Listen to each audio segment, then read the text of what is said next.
Hello everyone, मैं सुजीत शुक्ला स्वागत करता हूं आप सबका आपके अपने channel UPSC insights by Sujeet में। अगर आपने चैनल को अभी तक सब्सक्राइब नहीं किया तो प्लीज़ चैनल को सब्सक्राइब कीजिए। अगर आपको वीडियो हेल्पफुल लगते हैं तो प्लीज़ इन्हें शेयर कीजिएगा। चलिए हम देखते हैं हमारा नेक्स्ट टॉपिक जो है linear differential equation with constant coefficients. तो चलिए आज हमको ये वाला टॉपिक पढ़ना है। अब आपको कोई भी इक्वेशन अगर इस फॉर्म में दिया हुआ हो, जैसे d n y upon d n d x to the power n plus a one d n minus one y upon D x n minus one plus a two d n minus two y upon D x n minus two, ऐसा चलते जा रहा है। और ये equals to x का form आपको दिया हुआ है, जहाँ पे लास्ट वैल्यू रहेंगे आपकी ए एन वाई।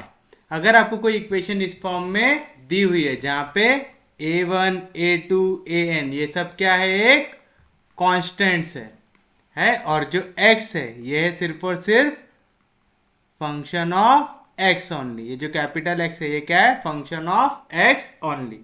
तो इस टाइप की जो इक्वेशन होती है वो होती है linear differential equation with constant coefficient. याद रखेंगे जिसका ऑर्डर यहाँ पे क्या होगा, इसका ऑर्डर होगा n।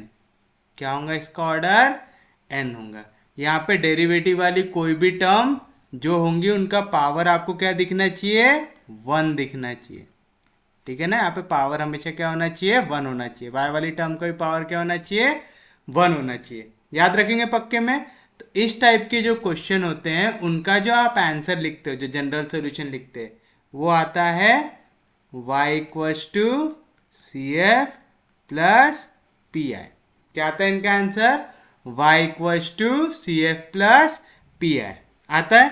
तो आज हम जो निकालना सीखेंगे वो क्या रहेगा, सी एफ, और कल के लेक्चर से हम क्या सीखेंगे, पी आई। तो आज हमको सीखना है सी एफ जो है कॉम्प्लीमेंट्री फंक्शन, याद रखेंगे, और पी आई मतलब पर्टिकुलर इंटीग्रल्स।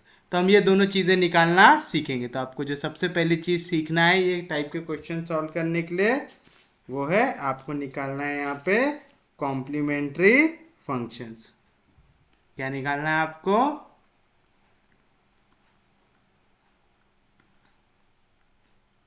Complementary function. इसको हम डिनोट करते हैं सी एफ से, करते हैं। तो चलिए अब आप है ना, मैं आपको लिखा देता हूं यहाँ पे जो चीज़ें आपको याद करनी है, फिर उसके बाद हम इसके ऊपर देखेंगे क्वेश्चंस। तो आपको चीज़ें आराम से समझ में आ जाएंगी, क्या स्टेप्स फॉलो करना है वो सब मैं आपको समझा दूंगा। पहले आप ये एक टेबल लिख लो जो बहुत काम का है आपके लिए, जो है पहला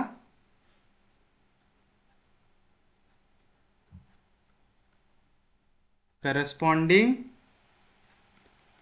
पार्ट ऑफ सी एफ, और दूसरा साइड आपको बनाना है वो है नेचर ऑफ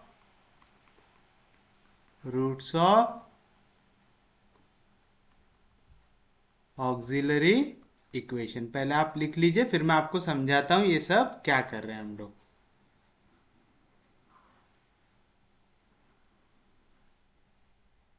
चलिए देखिए, पहला, अगर किसी को है 1 रियल रूट जिसकी वैल्यू है m1, तो उसका आंसर आता है c1 e to the power m1 x।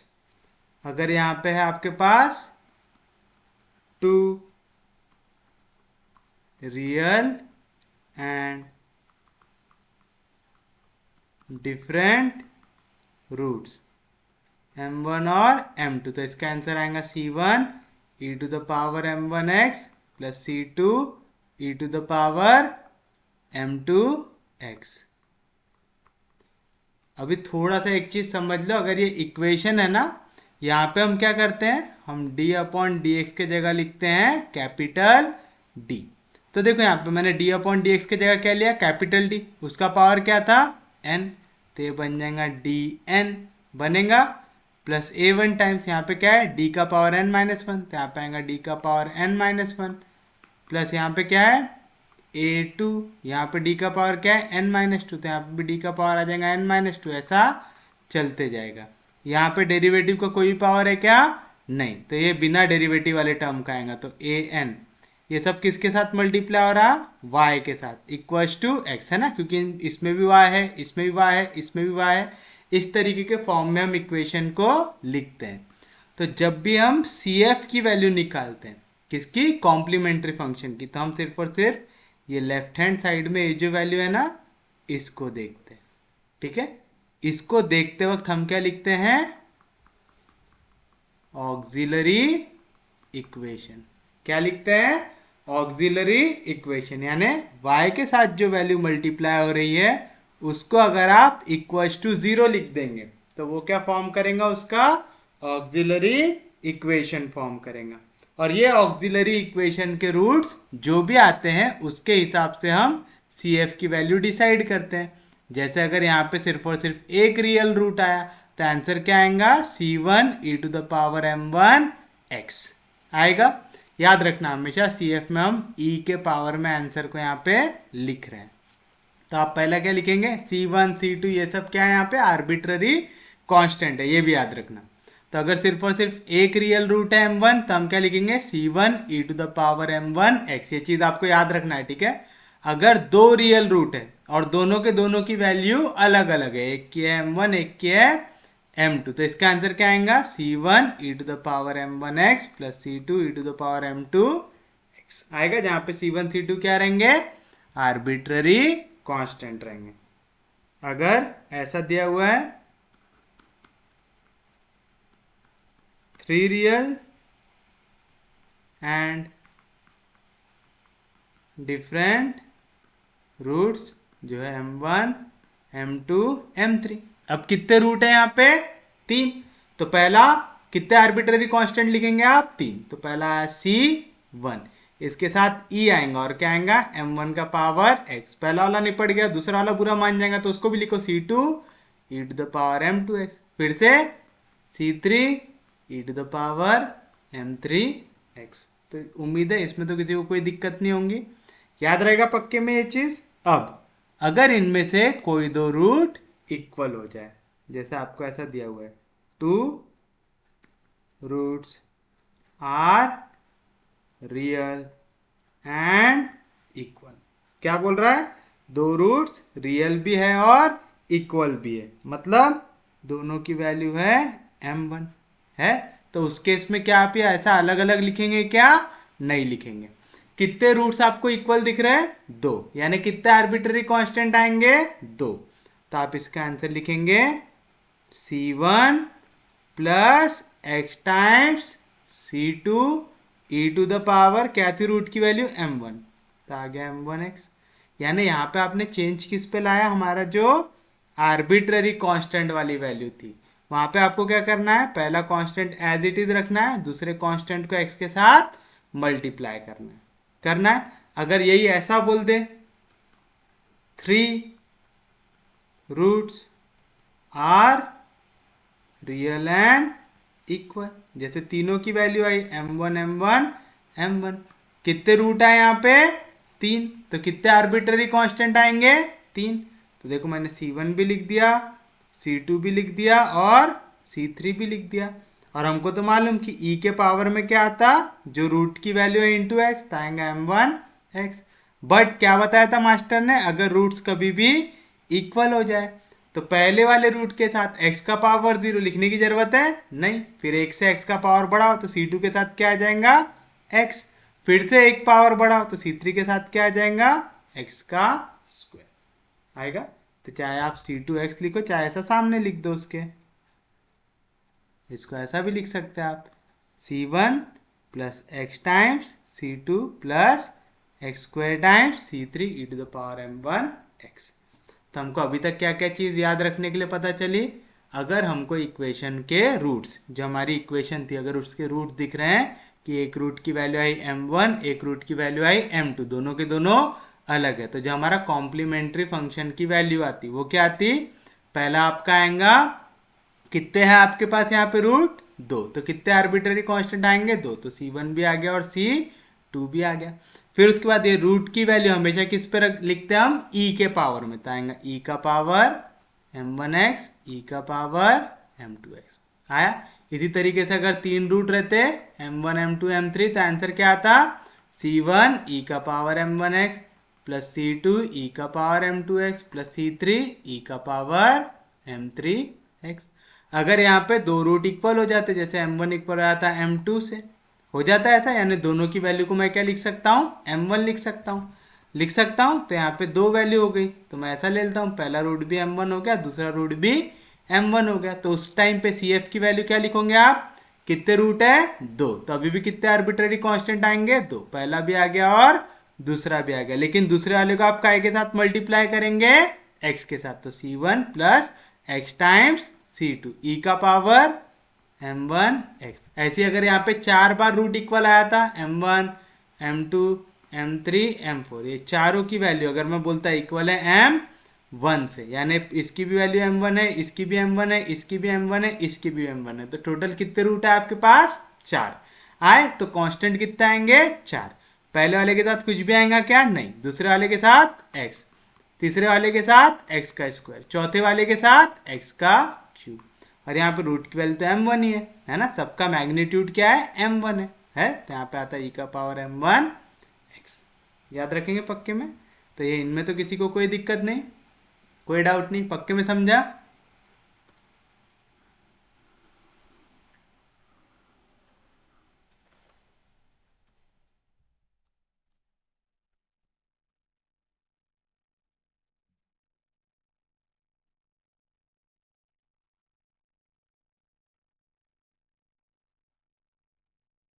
देखिए अब नेक्स्ट, अगर one pair of complex roots है, जैसे अल्फा प्लस माइनस आई बीटा, क्या वैल्यू दी हुई है, अल्फा प्लस माइनस आई बीटा। तो आपको इसका जो आप सी एफ वाली वैल्यू लिखेंगे वो कैसे लिखेंगे, याद रखना, इस पे एक रियल पार्ट होता है और आई के साथ जो है वो कौन सा पार्ट होता है, इमेजिनरी पार्ट होता है। तो जो ये रियल वाला पार्ट है ये आएगा ई के पावर में, और जो इमेजिनरी वाला पार्ट है ये आएगा हमारा ट्रिग्नोमेट्रिक फंक्शन में। तो जो आपका रियल वाला पार्ट है वो एक्सपोनेंशियल फॉर्म में, और जो आपका इमेजिनरी पार्ट है वो ट्रिग्नोमेट्री वाले में। तो इसका आंसर जो आप लिखेंगे वो किस फॉर्म में दिखेगा आपको, वो दिखेगा ई का पावर अल्फा एक्स। दिखा, ये आ गया हमारा रियल वाला पार्ट आया। फिर उसके बाद अब मैंने क्या बताया, इसका इमेजिनरी वाला पार्ट यानी जो बीटा वाला पार्ट है वो किस पे आएगा, आपके ट्रिग्नोमेट्रिक वैल्यू में, मतलब साइन और कॉस में। तो आप लिखेंगे C1, देखो यहाँ पे प्लस माइनस है यानी कितनी वैल्यूज है, दो वैल्यूज है, तो कितने कांस्टेंट आएंगे, दो, तो आप लिखेंगे C1 cos beta x plus C2 sine beta x. तो ये रहेगा उस केस में आपके CF की वैल्यू। याद रखेंगे पक्का, क्या आएगा, E to the power alpha X यानी रियल वाला पार्ट, फिर C1 cos beta x plus C2 sine beta X, यानी साइन और कॉस के अंदर कौन सा वाला पार्ट आता है, इमेजिनरी वाला पार्ट। ये कब, जब one pair of complex root है। लेकिन हमेशा one pair of complex root रहे ऐसा जरूरी है क्या, नहीं। अगर वहां पे आपको दे दे two pairs of complex and equal roots, यानी पहली भी value I alpha plus minus I beta और दूसरी भी value I alpha plus minus I beta, उस केस में क्या आंसर आएगा, देखो यहाँ पे तो अल्फा रियल पार्ट है, तो पहले तो चीज आ गई E to the power alpha X आ गई। फिर उसके बाद मास्टर ने क्या बताया था, जब भी इक्वल रूट्स आ जाए, ठीक है, अब आप टोटल गिनो, अल्फा प्लस आई बीटा, पहला हो गया रूट, अल्फा माइनस आई बीटा, दूसरा हो गया यहाँ पे भी अल्फा प्लस आई बीटा, तीसरा हो गया अल्फा माइनस आई बीटा, यानी कितने कांस्टेंट आने वाले, चार आने वाले। अब दो को कॉस के साथ भेज दो, दो को साइन के साथ भेज दो, क्योंकि यहाँ पे इक्वल रूट है, तो आप क्या लिखेंगे, C1 प्लस एक्स C2, ठीक है। फिर आएगा cos beta x, similarly C3 plus x C4 sign beta x, लिखेंगे। कोई दिक्कत नहीं, कोई डाउट नहीं, सबको समझा, पक्के में समझा।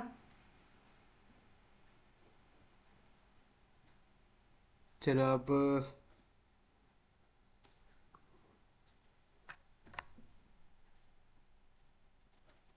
One pair of surd roots, जो इस फॉर्म में alpha plus minus root beta, यानी आपको क्या चाहिए यहाँ पे, रूट वाली वैल्यू चाहिए, alpha plus minus root beta का फॉर्म। सेम चीज, सेम लॉजिक लगाना है आपको जैसा आपने कॉम्प्लेक्स वाले में लगाया, बस यहाँ पे फंक्शन कौन सा आएगा, हाइपरबोलिक वाला, ठीक है। तो सर्ड में कौन सा वाला फंक्शन आएगा, जहां पे सिर्फ रूट है उसमें कौन सा फंक्शन आएगा, हाइपरबोलिक वाला। तो इसका आंसर आप क्या लिखेंगे, e to the power alpha x C1 cos hyperbolic root beta x, है ना, क्योंकि यहाँ पे वैल्यू क्या है, root beta, plus C2 sine hyperbolic root beta x, याद रखेंगे। तो देखो यहाँ पे जब वैल्यू थी बीटा तो यहाँ पे आया बीटा एक्स जब कॉम्प्लेक्स था, लेकिन जैसे यहाँ पे रूट आ गया तो उसमें आपने क्या डाला, हाइपरबोलिक डाला, समझा। कोई भी दिक्कत नहीं, कोई डाउट नहीं। अब यहाँ पे भी अगर वैल्यू रिपीट हो गई, जैसे आपको वन पेयर की जगह दिया हुआ है two pair of surd roots, जिसकी value alpha plus minus root beta alpha plus minus root beta दिया हुआ है, उस केस में क्या आंसर आएगा इसका, e to the power alpha x, है ना, सामने वाले पार्ट को एज इट इज लिखे, और ये जो रूट के अंदर वाला पार्ट है किसके साथ आएगा, ट्रिग्नोमेट्रिक फंक्शन के साथ। यहाँ पे two pair of surd root जो कैसे हैं, इक्वल है, तो आपको क्या करना पड़ेगा, एक्स ऐड करना पड़ेगा, तो क्या आएगा C1 प्लस C2 एक्स, फिर कौन आएगा, कॉस, तो आएगा cos hyperbolic root beta x plus C3 plus C4 x, फिर क्या आएगा sine hyperbolic root beta x आएगा। याद रखना है यहाँ पे C1 C2 C3 C4 जो भी लिख रहे हो वो सब क्या है, आर्बिट्ररी कॉन्स्टेंट्स है, याद रहेगा पक्के में। तो आपको क्या क्या चीजें याद रखनी है यहाँ से, पहला कि अगर दो रूट है m1 m2 दोनों के दोनों अलग है, तो उस केस में आपका फंक्शन CF की वैल्यू क्या बनेगी, CF आपका बनेगा, क्या बनेगा, कितने रूट है, दो, तो कितने कांस्टेंट, दो, तो आएगा C1 e to the power m1x plus C2 e to the power m2x। अगर यहाँ पे तीन रूट है m1 m2 m3 तीनों के तीनों अलग है, तब CF क्या बनेगा, C1 e to the power m1x plus C2 e to the power m2x plus C3 e to the power m3x बनेगा, कोई दिक्कत नहीं। अगर यहाँ पे दो इक्वल रूट है, दोनों की वैल्यू है m1, तो उस केस में क्या बनेगा CF की वैल्यू, आपका CF बनेगा C1 प्लस C2x, क्योंकि दो इक्वल रूट है तो आपको x डालना जरूरी है यहाँ पे, तो पहला और फिर दूसरे के साथ आ गया x, अगर तीन रहते तो फिर इसके बाद एक और x का पावर बढ़ जाता। e टू द पावर क्या आएगा यहाँ पे, e टू द पावर में अभी यहाँ पे भी m1 है यहाँ पे भी m1 है, तो यहाँ पे आएगा m1 x आएगा, कोई दिक्कत नहीं, कोई डाउट नहीं। अगर यहाँ पे तीन इक्वल रूट है m1 m1 m1, तो उस केस में CF की वैल्यू क्या बनेंगे आपकी, कितने रूट है, तीन, तो आएगा C1 plus C2x plus C3x square, आया बरोबर, तीन आर्बिट्ररी कांस्टेंट आ गए, इक्वल के लिए है तो आपको पहले वाले के साथ x का पावर 0, दूसरे के साथ x का पावर 1, तीसरे के साथ x का पावर 2। यहाँ पे रूट की वैल्यू क्या है, m1, तो आएगा e to the power m1 x, कोई भी दिक्कत, कोई भी डाउट, समझा पक्के में, कोई दिक्कत नहीं, कोई डाउट नहीं। उसके बाद अगर आपको आता है कि one pair of imaginary root दिया हुआ है, अल्फा प्लस माइनस आई बीटा दिया हुआ है, तो याद रखना अल्फा जाता है एक्सपोनेंशियल के साथ, बीटा जाता है ट्रिग्नोमेट्रिक फंक्शन के साथ, तो CF की वैल्यू उस केस में क्या बनेगी, e to the power alpha x आया। फिर उसके बाद C1 cos क्या है यहाँ पे imaginary part beta x plus C2 sine beta X. अगर यहाँ पे दो पेयर ऑफ इक्वल रूट आ जाते हैं, यानी पहला रूट की भी value I alpha plus minus beta, दूसरे रूट की भी I alpha plus minus I beta I, उस केस में सी एफ की वैल्यू क्या आती थी, E to the power alpha X. Total देखो चार है यहाँ पे value, alpha plus I beta, alpha minus I beta, alpha plus I beta, alpha minus I beta, चार वैल्यूज है बरोबर। तो कितने आर्बिट्ररी कांस्टेंट आएंगे, चार। दो साइन में बांट दो, दो कॉस में बांट दो, तो आएगा C1 plus C2x cos beta x plus C3 plus C4x sign beta X. यहाँ पे C1 C2 C3 C4 सब क्या है, आर्बिट्ररी कांस्टेंट है। अगर रूट सर्ट्स के फॉर्म में, यानी alpha plus minus under root of beta का फॉर्म दिख रहा है, आई वगैरह नहीं है यहाँ पे, तो उस केस में आपको बस क्या करना है, यहाँ पे फंक्शन में हाइपरबोलिक फंक्शन डाल देना है। मतलब सी एफ की वैल्यू आएंगी E to the power alpha X. अब C1 आया कांस्टेंट, फिर उसके बाद वैल्यू का क्या आएंगी, कॉस की, लेकिन कौन सा कॉस, हाइपरबोलिक। तो कॉस हाइपरबोलिक क्या है वैल्यू यहाँ पे, root beta x plus C2 sine hyperbolic root beta x. Similarly अगर आपके यहाँ पे दो इक्वल वैल्यूज आ रही है, जैसे पहली भी वैल्यू है अल्फा प्लस माइनस बीटा और दूसरे भी इसको सॉल्व किया था alpha plus minus root beta, उस केस में सी एफ की वैल्यू क्या आएंगी, E to the power alpha X. अब C1 की जगह क्या आएगा, C1 plus C2x cos hyperbolic root beta X, यहाँ पे आएगा C3 plus C4x sine hyperbolic root beta. अगर आपने इतने चीजें याद कर लिए तो आपको किसी भी क्वेश्चन में सी एफ वाले पार्ट में दिक्कत नहीं होगी। अब एक और चीज याद रख लो, अगर कोई भी इक्वेशन इक्वल्स टू जीरो के फॉर्म में, क्या बोल रहा हूं मैं, अगर कोई भी इक्वेशन इक्वल्स टू जीरो के फॉर्म में, जैसे हमने यहाँ पे इक्वल्स टू एक्स लिखा है ना, यहाँ पे हमने क्या लिखा है, इक्वल्स टू एक्स लिखा है। अगर एक्स के जगह जीरो आ जाए तो हमारा वाई का आंसर सिर्फ और सिर्फ कैसे इक्वल होता है, उसके सी एफ से। ठीक है, तो आप डायरेक्ट आंसर फिर y का CF के टर्म्स में लिख सकते हैं, आपको उसके लिए आगे सॉल्व करने की जरूरत है क्या, नहीं। तो आज हम सिर्फ और सिर्फ कॉम्प्लीमेंट्री फंक्शन यानी CF निकालना सीख रहे हैं। तो हम सिर्फ वो क्वेश्चन देखेंगे जिनके राइट हैंड साइड में क्या आता है, जीरो। अगर यहाँ पे राइट हैंड साइड में जीरो नहीं है, कोई x एक फंक्शन दिया हुआ है, तो उस केस में y का आंसर क्या आएगा, CF प्लस PI। तो हम जो PI बाद में देखने वाले हैं, वो देखने के बाद फिर उसका आंसर हम निकालेंगे। अब जितनी चीजें हमने पढ़े उसका क्वेश्चन कैसे सॉल्व करते ये देखिए। जैसे अगर आपको क्वेश्चन दिया हुआ है, solve d cube y by d x cube plus 6 times d square y by d x square plus 11 times d y by d x plus 6 y equals to 0। शुरुआत, फर्स्ट स्टेप आप क्या लिखेंगे solution में, the given differential equation is, क्या दिया हुआ है आपको, d cube y by d x cube plus 6 times d square y by d x square plus 11 times d y by d x plus 6 y equals to 0। अब मैं क्या करूंगा, पहली तो स्टेप, सब जगह पे मेरे को y दिख रहा है, मैंने यहाँ से y को निकाल लिया कॉमन, इक्वल्स टू 0 दिख रहा है, 0 लिख दिया। और मैं क्या करूँगा, लेट मैं d अपॉन डी एक्स को डिनोट कर दूंगा कैपिटल D से, करूँगा तो d अपॉन डी एक्स हो गया कैपिटल D, उसका क्या है क्यूब, तो पहला आ गया d का क्यूब, कौन सा साइन है, प्लस 6 टाइम d का square plus 11 time d by d x, इसकी जगह आ जाएगा सिर्फ d प्लस 6 टाइम्स, यहाँ पे तो कुछ था ही नहीं है ना, d के टर्म्स में कोई भी टर्म थी क्या, नहीं, तो ये 6 एज इट इज आ जाएगा।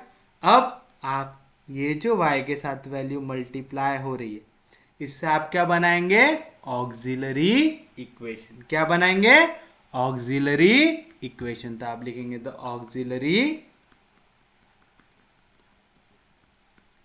Equation is. अब आपका जब लोग इंजीनियरिंग कर रहे होंगे, कई सारे कॉलेजेस में ऑक्सिलरी इक्वेशन में m के टर्म्स में इक्वेशन बना देते हैं। आप डी के टर्म्स में भी बना सकते हैं। बुक में हमारे डी के टर्म्स में बनी हुई है तो मैं इसको डी के टर्म्स में बना रहा हूँ, ठीक है। अगर आप इंजीनियरिंग कर रहे हैं, आपके टीचर अभी एम के टर्म्स में बना रहे हैं तो आप एम के टर्म्स में बना लो। चलिए बताइए क्या आएंगे ऑक्सिलरी इक्वेशन। क्या करना है, y के साथ जितनी वैल्यू मल्टीप्लाई हो रही उसको लिखो इक्वल टू 0 लिख दो। तो क्या है यहाँ पे d cube plus 6d square plus 11d plus 6 equal to 0। इसको दे इक्वेशन नंबर 1 दे दिए। अब आपको क्या करना है, इसके फैक्टर्स निकालना है।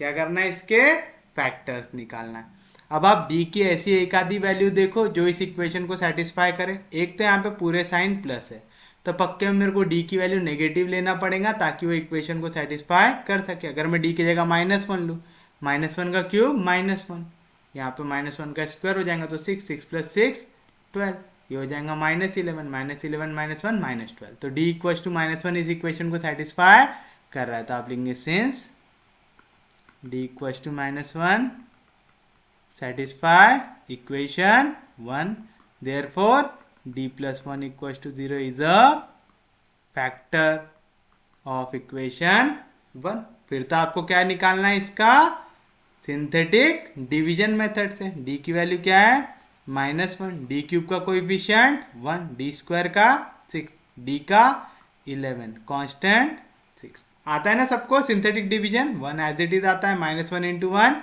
-1, 6 में से 1 गया 5, -1 इंटू 5 -5, 11 में से 5 गया 6, -1 इंटू 6 -6, 6 में से 6 गया 0। तो रिमाइंडर क्या आ गया आपका 0 आ गया। तो आप लिखेंगे therefore equation 1 can be written as, किस तरीके से, पहला फैक्टर क्या बना हमारा d प्लस 1, तो आ गया d प्लस 1 इंटू, अब आपको याद है इसको कैसे लिखते हैं, ये हो गई कांस्टेंट टर्म, इसके साथ आएगा d का पावर 1, इसके साथ आएगा d का स्क्वायर, तो क्या बनेगी equation d square into 1 d square plus 5 into d 5d plus 6 equals to 0। उम्मीद है सबको सिंथेटिक डिवीजन लगाना आता होगा। चलिए बताइए, जिनको नहीं भी आता होगा अभी थोड़ा थोड़ा समझ में आ रहा होगा कैसे किया हमने, इसके फैक्टर्स बनाए। पहला तो फैक्टर ये d प्लस 1 आ गया था, उसको एज इट इज लिखे। फिर क्या करना है, ये कांस्टेंट टर्म होती है, इसके साथ जो भी वेरिएबल है उसका पावर 1, ये जो भी वेरिएबल है इसका पावर 2। यहाँ पे वेरिएबल क्या था हमारा d, तो हमने d के टर्म्स में इक्वेशन बना लिए।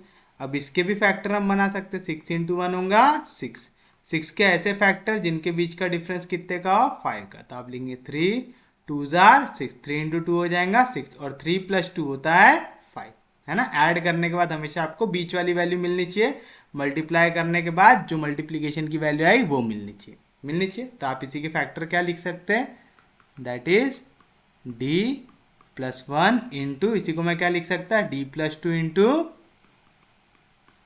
d plus 3 equals to 0। समझा ना कैसे लिखे, ये जो आपका d square plus 5d plus 6 था, इसको मैं क्या लिख सकता हूँ, मैंने इसके फैक्टर क्या बनाया 3 और 2, तो मैं इसको लिख सकता हूँ d स्क्वायर प्लस 5d को मैं क्या लिख सकता हूँ 3d प्लस 2d प्लस 6, तो यहाँ पे भी d है यहाँ पे भी d है, कॉमन निकालता आएगा d प्लस 3, यहाँ पे भी 2 है ये भी 2 के टेबल में आता, प्लस 2 निकाला कॉमन तो बचेगा d प्लस 3, यहाँ पे भी d प्लस 3, यहाँ पे भी d प्लस 3 निकाल लूंगा कॉमन, तो यहाँ से क्या बचा d, यहाँ से क्या बचा प्लस 2, तो आए d plus 2 into d plus 3। ऐसे फैक्टर निकालना आता है ना आप लोगों को, पेपर में ज़्यादा टाइम वेस्ट नहीं करना है इनके पीछे, ठीक है ना। चलो, तीन वैल्यू का मल्टीप्लीकेशन 0 कब होता, जब तीनों में से कोई वैल्यू 0, तो आप बोल सकते d प्लस 1 की वैल्यू 0 होंगी, या तो d प्लस 2 की वैल्यू 0 होंगी, या तो d प्लस 3 की वैल्यू 0 होंगी। देयरफॉर d की वैल्यू आएंगे यहाँ पे प्लस 1, इधर आया तो -1, d की वैल्यू आएंगे यहाँ पे प्लस 2, इधर आया तो माइनस, d की वैल्यू प्लस 3, इधर आया तो -3। तो therefore the required general solution is, यहाँ पे हमको CFPI अलग अलग निकालने की जरूरत है क्या, नहीं। राइट हैंड साइड में हमको क्या दिख रहा है 0, और हमारे मास्टर ने हमको पढ़ा है कि अगर राइट हैंड साइड में 0 दिखा तो आंसर सिर्फ और सिर्फ कैसे इक्वल होता है, CF से।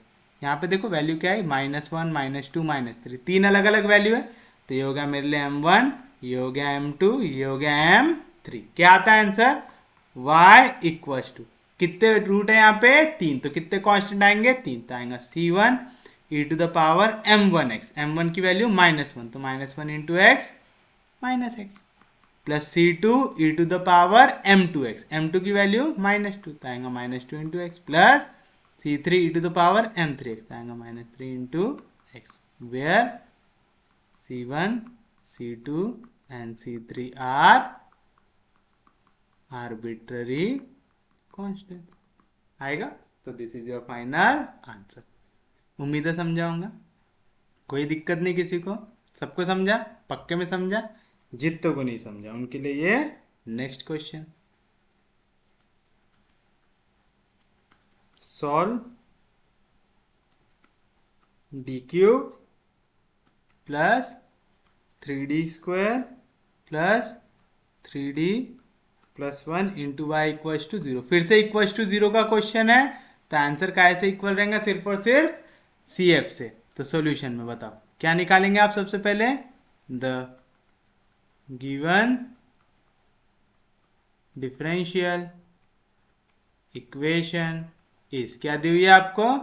D cube plus 3d square plus 3d plus 1 into y equal to 0। अब आप लिखेंगे इससे इसकी ऑक्सिलरी इक्वेशन। कैसे लिखते हैं? y के साथ जो भी वैल्यू मल्टीप्लाई हो रही है उसको ले लो इक्वल टू 0। तो आप लिखेंगे the auxiliary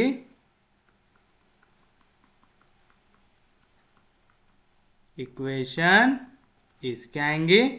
D cube plus 3d square plus 3d plus 1 equal to 0। ये कोई फॉर्म में दिख रहा है क्या?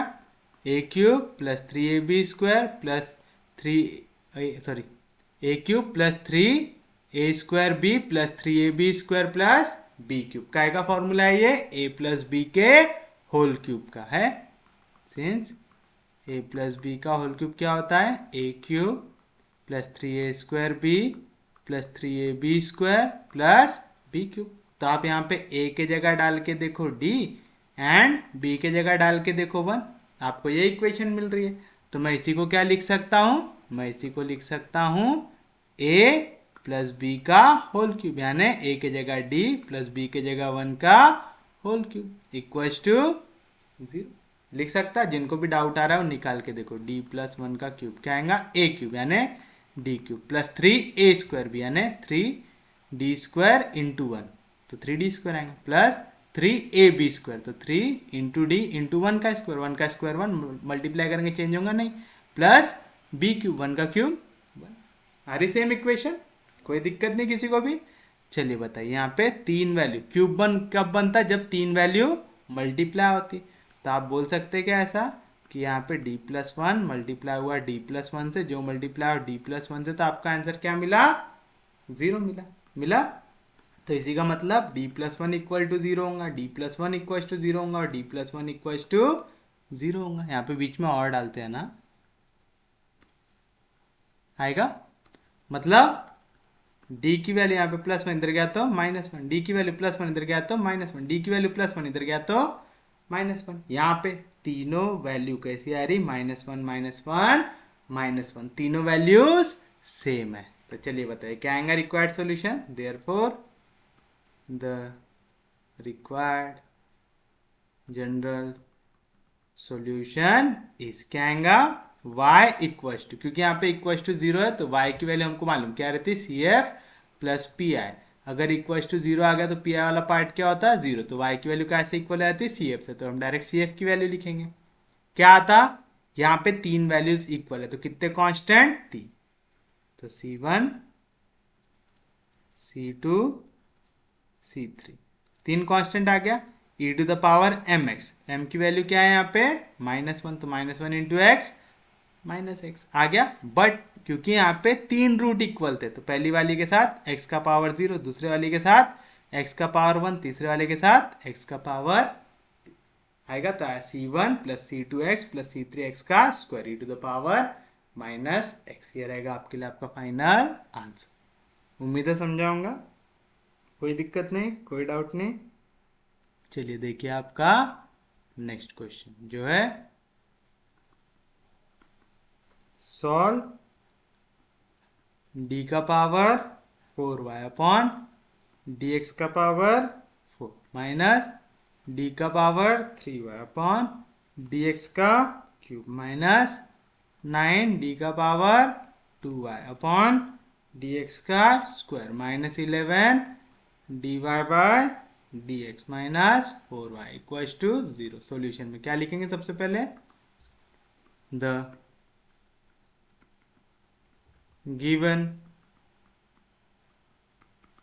डिफरेंशियल इक्वेशन इज, क्या दिए हुए है, डी का power 4y by d x का पावर 4 माइनस डी का power 3y upon D x का cube minus 9 D square Y by D x square minus 11 D Y by D X minus 4y equals to 0। पहले तो यहाँ पे भी y, यहाँ पे भी y, यहाँ पे भी y, यहाँ पे भी y, यहाँ पे भी y, मैं यहाँ से निकाल लूंगा y को बाहर ले लिए। उसके साथ मैं क्या करूंगा, let d upon D x को रिप्रेजेंट कर दूंगा मैं d से। तो चलो यहाँ पे d का पावर क्या मिल जाएगा मेरे को 4 माइनस यहाँ पे d का पावर क्या मिल जाएगा मेरे को 3 माइनस 9 d का पावर क्या मिल जाएगा मेरे को 2 माइनस 11 d का पावर क्या मिल जाएगा 1, फिर उसके बाद माइनस 4 आएगा। अब आप इससे क्या लिखेंगे, इसकी ऑक्सिलरी इक्वेशन, क्या लिखेंगे अब इससे आप इसकी ऑक्सिलरी इक्वेशन। तो आप लिखेंगे the auxiliary equation is,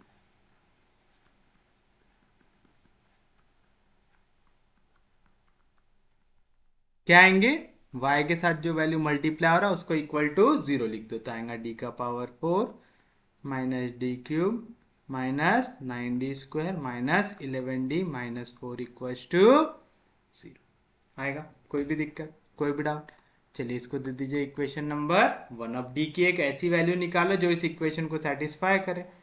d की जगह अगर हम 1 रखेंगे तो काम जमेगा क्या, नहीं जमेगा, क्योंकि यहाँ पे मैक्सिमम वैल्यू माइनस में दिख रही है। तो d का पावर अगर -1 रखेंगे, -1 का पावर 4 1, -1 का क्यूब तो हो जाएगा +1, फिर उसके बाद है ना -1 का क्यूब -1 इंटू माइनस प्लस हो जाएगा, यहाँ पे हो जाएगा -1 का स्क्वायर 1 1 इंटू -9 -9, यहाँ पे minus into minus plus 11 1 jar 11 -4 कितना रहा 11 + 1 12 12 + 1 13 और -9 -13 equals to 0।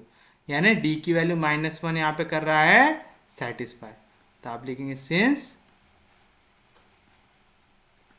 d equals to -1 satisfy equation 1। तो यहाँ पे -1 इधर जाएगा तो +1, तो d + 1 equals to 0 is a root of equation. हमने रूट ही लिखा था ना, कि क्या लिखा था यहाँ पे इससे पहले वाले में, इज अ फैक्टर मत लिखो, इज अ रूट लिखो, इज अ रूट ऑफ लिखो, ठीक है, is a root of equation 1। आगे तो आपको मालूम है क्या लगाना है, सिंथेटिक डिवीजन और बाकी फैक्टर्स फाइंड आउट करना है। तो चलो d की वैल्यू पहले क्या है यहाँ पे -1, तो लिख दिया एज इट इज। अब कोएफिशिएंट देखो यहाँ पे d के पावर 4 का कोएफिशिएंट 1, d क्यूब का -1, डी स्क्वायर का -9, डी का -11, कांस्टेंट -4, एंड में 0 आना चाहिए, ठीक है। 1 एज इट इज नीचे आएगा, -1 into 1 -1 -1 -2 minus into minus plus 2 1 जार 2 माइनस यहाँ पे -9 + 2 कितना आ जाएगा -7, minus into minus plus 7 1 jar 7 -11 + 7 4 -4 आएगा, -11 + 7 आएगा -4, माइनस इंटू माइनस प्लस 4 1 जार 4 -4 + 4 कैंसिल, क्या आएगा आंसर 0 आएगा। कोई भी दिक्कत, कोई भी डाउट, तो चलिए बताइए क्या मिला यहाँ पे। तो आप बोल सकते हो therefore equation 1 can be written as, किस तरीके से, पहला फैक्टर d + 1 इंटू ये हो गया कांस्टेंट, इसके साथ आएगा d, इसके साथ d का स्क्वायर, इसके साथ d का क्यूब, तो क्या आएगा d³ minus 2d square minus 7d minus 4 equals to 0 आएगा। कोई भी दिक्कत, कोई भी डाउट।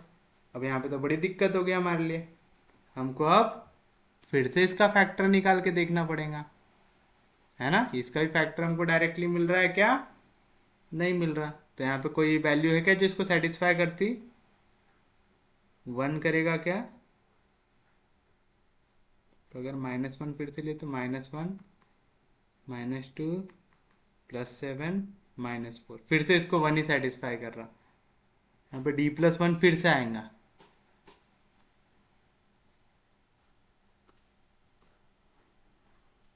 आएगा, तो आप लेंगे consider,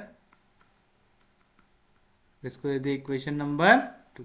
consider d³ minus 2d² minus 7d minus 4 equals to 0। एक ये फैक्टर हो गया, एक ये फैक्टर हो गया, इक्वल्स टू 0 ले लिया, इसको दे दो इक्वेशन नंबर। तो आप लिखेंगे सिंस d इक्वल्स टू,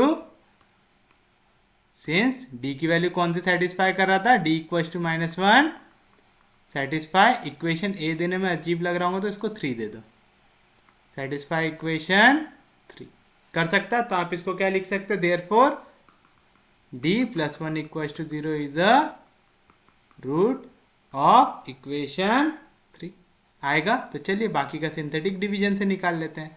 फिर से d की वैल्यू -1, d³ का कोएफिशिएंट 1, d² का -2, d का -7, कांस्टेंट -4, -1 इंटू 1 -1, ये आएगा -3, minus into minus +3, -7 -4, minus into minus +4 0 आया। तो आप लिख सकते हो देयरफॉर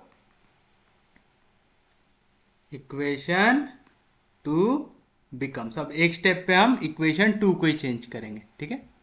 तो देखो पहली वाली वैल्यू जो थी एज इट इज, तो d+1 इंटू, अब हम ये वाले फैक्टर को तोड़ेंगे।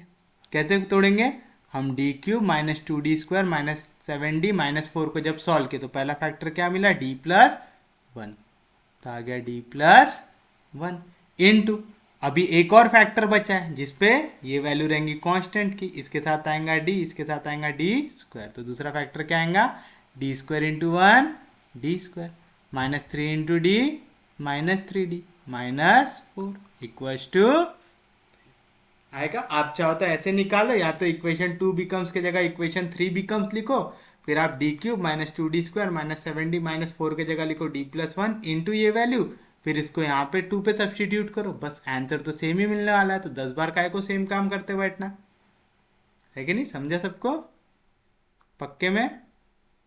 इसमें बस आपको फैक्टर्स निकालना आना चाहिए, ठीक है। जिसको भी सिंथेटिक डिवीजन मेथड अच्छे से आता है और फैक्टराइजेशन मेथड अच्छे से आता है, उसको ये वाले क्वेश्चंस में दिक्कत नहीं आती, बाकियों के लिए थोड़ा सा हार्ड हो जाता है। फिर से यहाँ पे d² का कोएफिशिएंट है 1, कांस्टेंट है -4, -4 इंटू 1 -4, -4 के ऐसे फैक्टर जिनको ऐड करने के बाद -3 मिले आपको, तो हम -4 का एक फैक्टर क्या लिख सकते हैं, -4 इंटू 1, -4 इंटू 1 होगा -4, और -4 + 1 होगा -3, तो यानी इसके फैक्टर क्या आ गया हमारे पास, पहला आया d+1, दूसरा आया d+1, और तीसरा फैक्टर d+1, और चौथा फैक्टर d-4 इक्वल्स टू 0। समझा ना। फिर से d² माइनस 3d माइनस 4 को आपने लिखा d² minus 4d plus d minus 4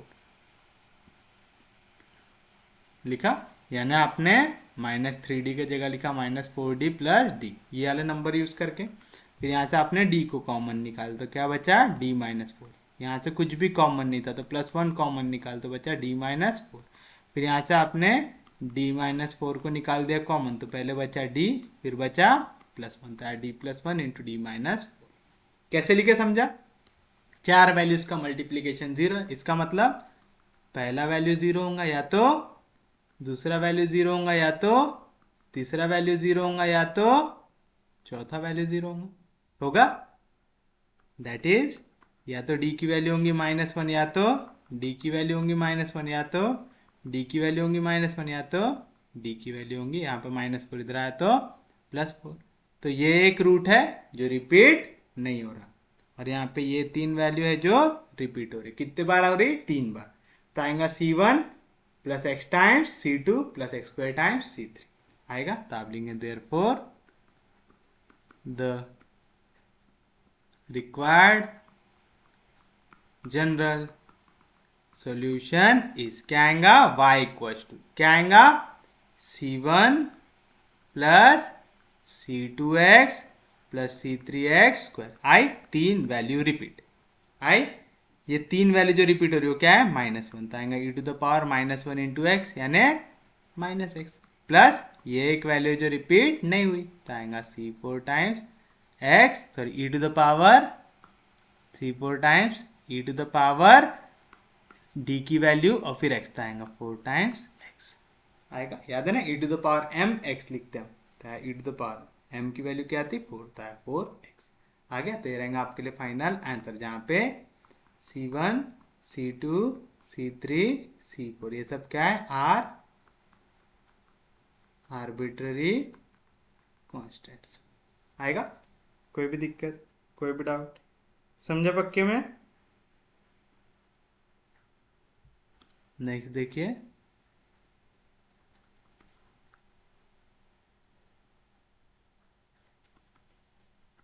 solve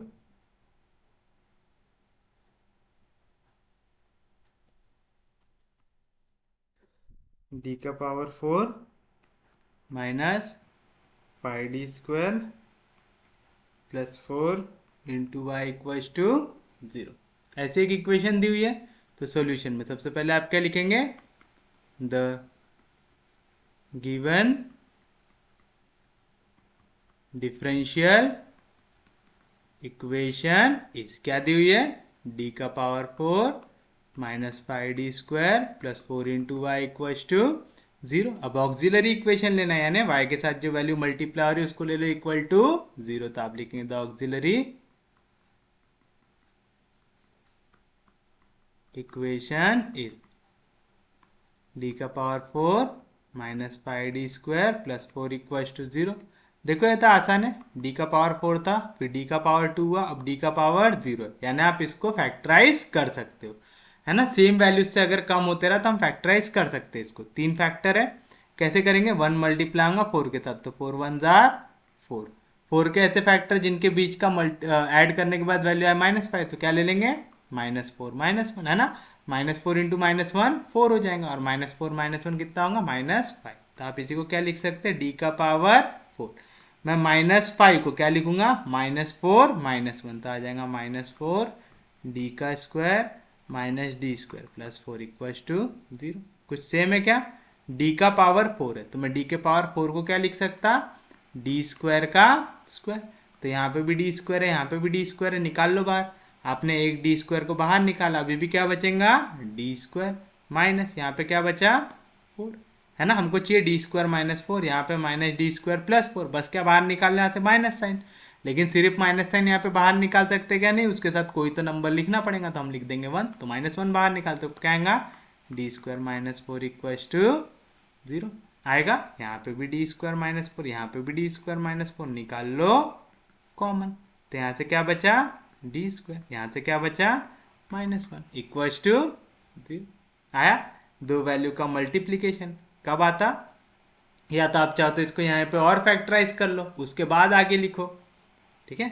आप और फैक्टराइज भी कर सकते हैं, ये काय का स्क्वायर है, d², 1 काय का स्क्वायर है, 1 का d², 4 काय का स्क्वायर है, 2 का, और फैक्टराइज कर लो, a² माइनस b², क्या रहती value, a plus B into A minus b, a² minus b² क्या रहती value, a plus B into A minus b equals to 0।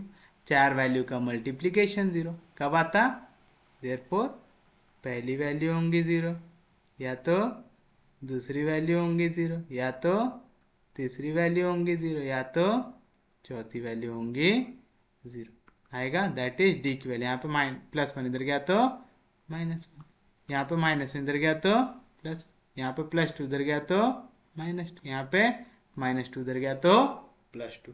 चार रूट आए, चारों के चारों अलग आए, तो आपका रिक्वायर्ड जनरल सॉल्यूशन क्या आएगा, therefore the required general solution is, सिर्फ और सिर्फ CF से इक्वल रहेगा, क्योंकि राइट हैंड साइड क्या है इसका 0, तो क्या आएगा y इक्वल टू 4 अलग वैल्यू, तो 4 अलग constant C1 C2 C3 C4, तो आएगा C1 e to the power m1x, m1 की वैल्यू -1, तो -1 into x minus x, plus C2 e to the power m2x, तो m2 क्या है 1, 1 into x x, plus C3 e to the power m3x, तो आएंगे e to the power -2 into x -2x, plus C4 e to the power m4x, 2 into x 2, जहाँ पे where C1 C2 C3 C4 are arbitrary constants and this will be your final answer.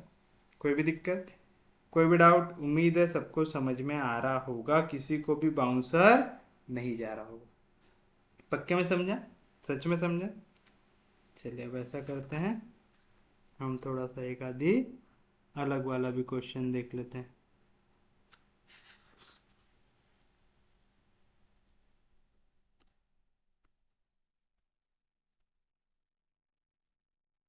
Solve d cube minus 3d² plus 2d into y equals to. चलो बताइए, सबसे पहली step क्या लिखेंगे आप? The given differential equation is, क्या आएगा आपका? D cube minus 3d² plus 2d into y equals to 0। Auxiliary equation कैसे लिखते हैं? y के साथ जो वैल्यू मल्टीप्लाई हो रही है उसको इक्वल्स टू 0 ले लो। Right hand side equal to 0, हमको मालूम y की वैल्यू क्या रहती है? CF plus PI। लेकिन अगर राइट हैंड साइड 0 हो जाए तो PI की वैल्यू क्या हो जाती है? 0। तो हमारा इस केस में y किससे इक्वल रहेगा? CF से। तो हम डायरेक्ट CF को निकालेंगे और लिख देंगे हमारा फाइनल आंसर। तो आप लिखेंगे द ऑक्सिलरी इक्वेशन इज, क्या है आपके? D cube minus 3d² plus 2d equal to 0। अब देखो यहाँ पे भी डी है, यहाँ पे भी डी है, यहाँ पे भी डी है। डी को निकाल लो कॉमन, तो डी क्यूब की जगह हो जाएगा d², d² को हो जाएगा d, और जहाँ पे सिर्फ सिर्फ 2d था वहाँ से d निकल गया तो बचेगा सिर्फ और सिर्फ 2। अब इसके फैक्टर निकाल लो।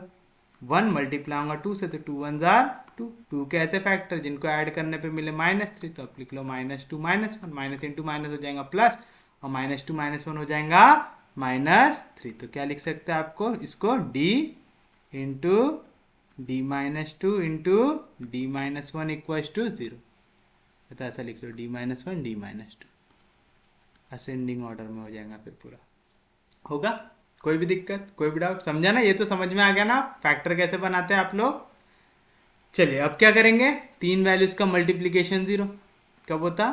पहली वैल्यू 0 होंगी, या तो दूसरी वैल्यू 0 होंगी, या तो तीसरी वैल्यू 0 होंगी। यानी डी 0 हो गया, या तो डी की वैल्यू यहाँ पे -1 इधर गया तो +1, या तो डी की वैल्यू यहाँ पे -2 इधर गया तो +2 आएगा। अब आप लिखेंगे इसका फाइनल आंसर। तो आप लिखेंगे therefore the required general solution is, y equal रहेगा सिर्फ और सिर्फ CF से। क्या आएगा? C1 e to the power m1x यानी 0 into x, plus C2 e to the power m2x यानी 1 into x, plus C3 e to the power m3x, m3 की वैल्यू 2 आएगा, 2 इंटू एक्स आएगा। अब बताओ 0 इंटू एक्स कितना हो जाएगा? 0, और किसी भी चीज का पावर 0 कितना होता? 1 होता। तो y की वैल्यू आ जाएंगी C1 प्लस C2 e का power x plus C3 e का पावर 2x, सिंस e का पावर 0 ये इक्वल होता है 1 से, where C1 C2 C3 are arbitrary constants. आएगा? कोई भी दिक्कत, कोई भी डाउट? समझा सबको? पक्के में समझा? सच में समझा? चलिए हम बढ़ते हैं हमारे नेक्स्ट क्वेश्चन पे।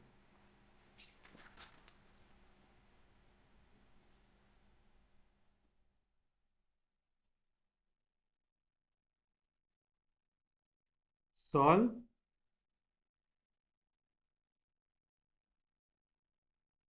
D cube -8 into y equals to 0। चलिए अब ये क्वेश्चन को सॉल्व करना है।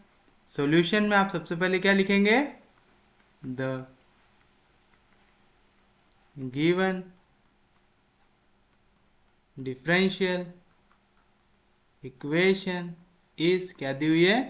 D cube -8 into y equals to 0।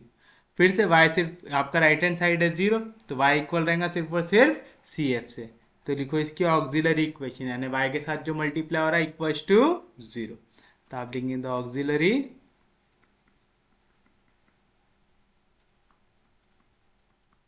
Equation is क्या आएगा, d cube minus 8 equals to 0।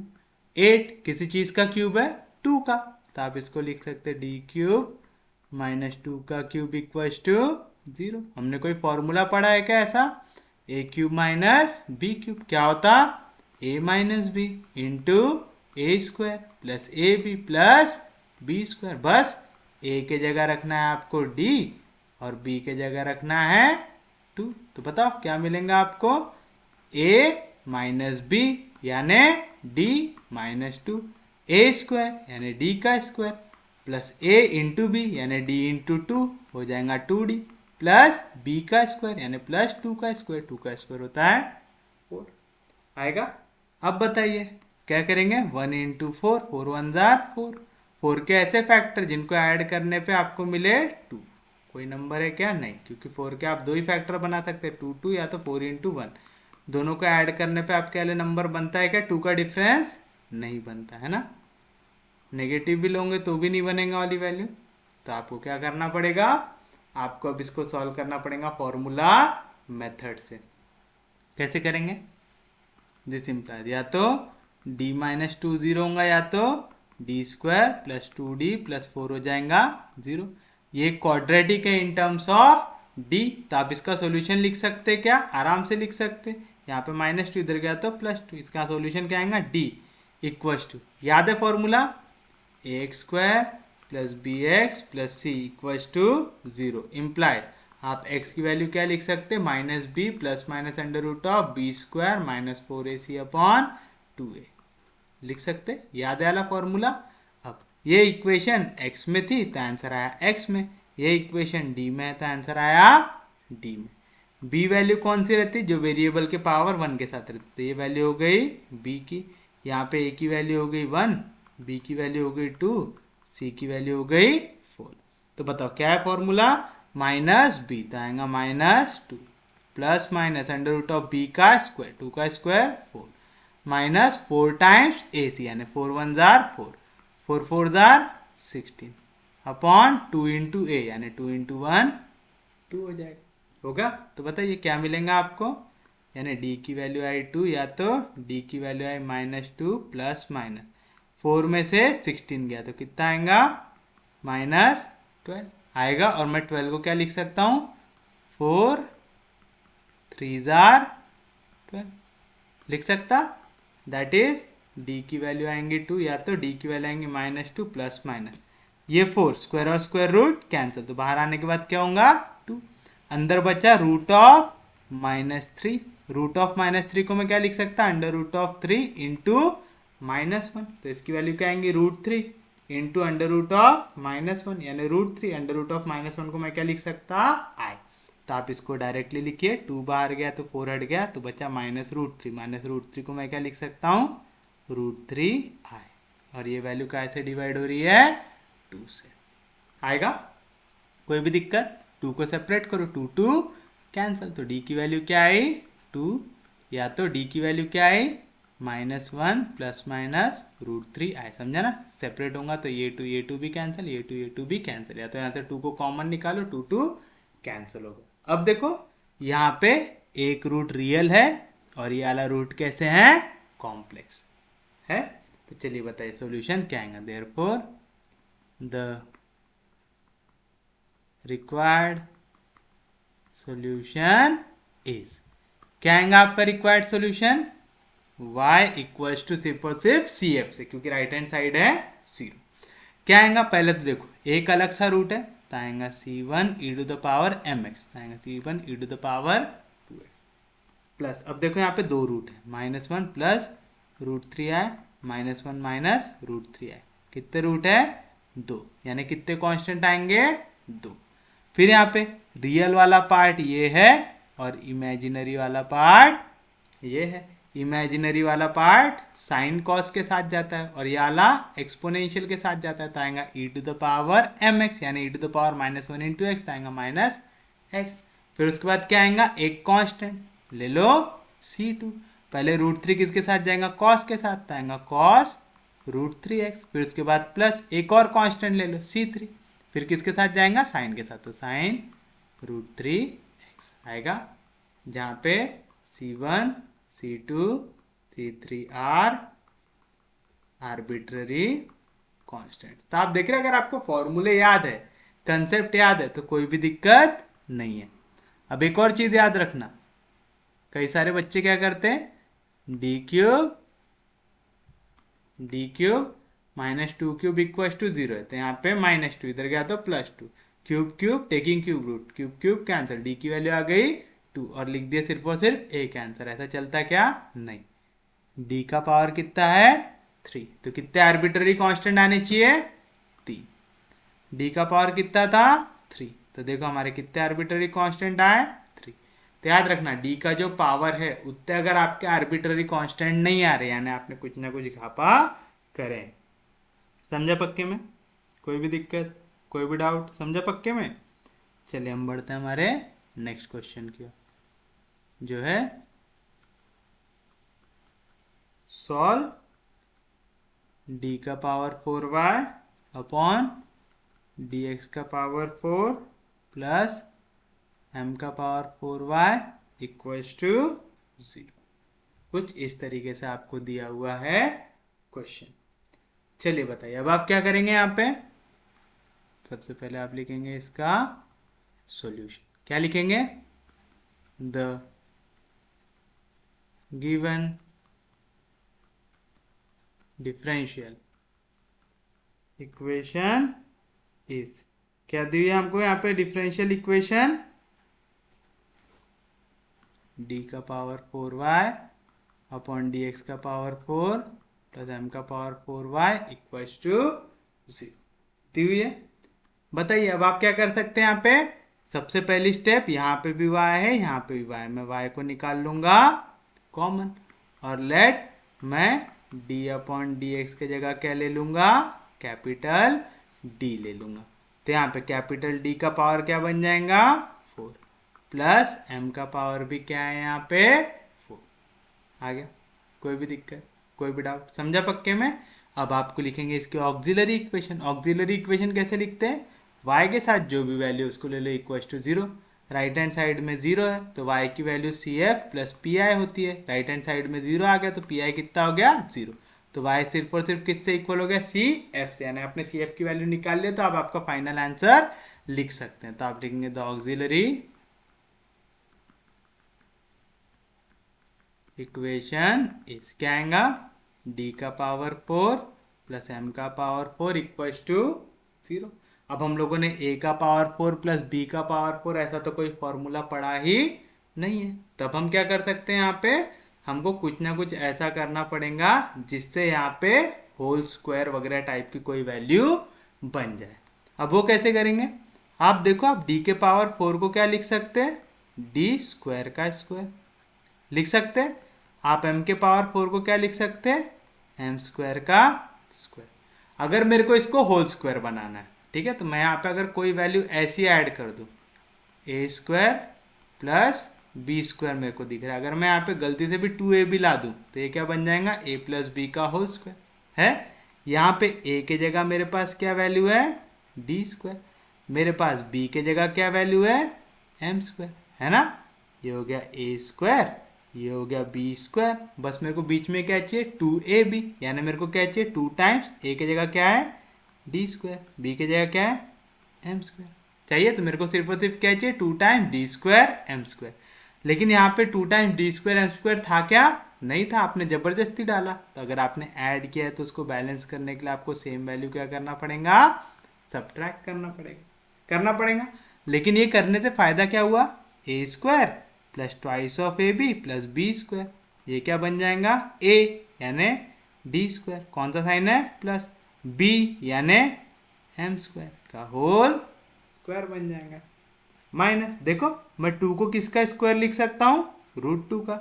d भी काय में था? स्क्वायर में। m भी काय में था? स्क्वायर में। तो मैं इसको ऐसा लिख सकता है रूट टाइम्स dm का स्क्वायर लिख सकता है। ये करने का फायदा a square minus b square, a square minus b square, क्या रहता formula? a plus B into A minus b. और यहाँ पे भी आपने क्या लगाया वो भी लिख लो। यहाँ पे आपने फॉर्मूला लगाया a प्लस बी का होल स्क्वायर होता है a square plus twice of a B plus B square. तो ऐसा जुगाड़ जमाना आपको आना चाहिए। चलो ये है ए के जगह वैल्यू, ये है बी के जगह वैल्यू। पहले आएगा ए प्लस बी यानी D square plus M square plus root two d m आएगा। फिर आएगा ए माइनस बी यानी D square plus M square minus root two d m equals to 0। दो वैल्यू का मल्टीप्लीकेशन 0 कब आता? जब पहली वैल्यू 0 यानी डी स्क्वायर, अब मैं इसको बीच में लिख दूं क्या, plus root two m plus root two d m plus M square. लिख सकता है ऐसा, ये 0 हो जाए, या तो फिर से यहाँ पे भी रीअरेंज कर देता हूँ, d square minus root two d m plus M square, ये 0 हो जाए। फिर से इसके फैक्टर निकाल सकता मैं, कौन सी मेथड से? अगर इक्वेशन है A x square plus B x plus C equal to 0, तो यहाँ से मैं एक्स की वैल्यू क्या लिख सकता, minus b plus minus under root of b square minus 4ac upon 2a लिख सकता। ये क्वाड्रेटिक बना लिया हूँ मैंने। तो यहाँ पे आंसर किसके टर्म्स में आएगा? डी के टर्म्स में। ये हो गई वैल्यू ए की वैल्यू क्या हो गई 1। बी की वैल्यू क्या होती, जो डी के साथ हो, रूट टू भी है और एम भी है, तो बी की वैल्यू हो जाएंगे रूट टू एम। और सी की वैल्यू क्या रहती है, जिसके साथ डी की कोई वैल्यू ना हो, तो सी की वैल्यू क्या हो गई एम स्क्वायर। तो क्या आएंगी वैल्यू माइनस बी यानी minus root two m plus minus under root of b का स्क्वायर यानी रूट टू एम का स्क्वायर, जो हो जाएगा 2m स्क्वायर होगा, माइनस 4 टाइम्स ए सी, 4 1 जार 4, 4 into m square 4m square upon 2a यानी 2 इंटू 1 हो जाएगा 2। सिमिलरली यहाँ पे d की वैल्यू क्या आएंगी, माइनस बी यानी root two m plus minus under root of b square यानी 2m square minus 4m square upon 2a यानी 2। यानी सिर्फ और सिर्फ यहाँ पे किसकी वैल्यू चेंज हुई, जो सामने वाला वैल्यू था, उसको छोड़कर और कुछ भी चेंज हुआ क्या? नहीं। उम्मीद है आपको ये फॉर्मूला लगाना आ जाएगा। ये क्वेश्चन में थोड़ा सा जुगाड़ ज़्यादा लगाना था आपको।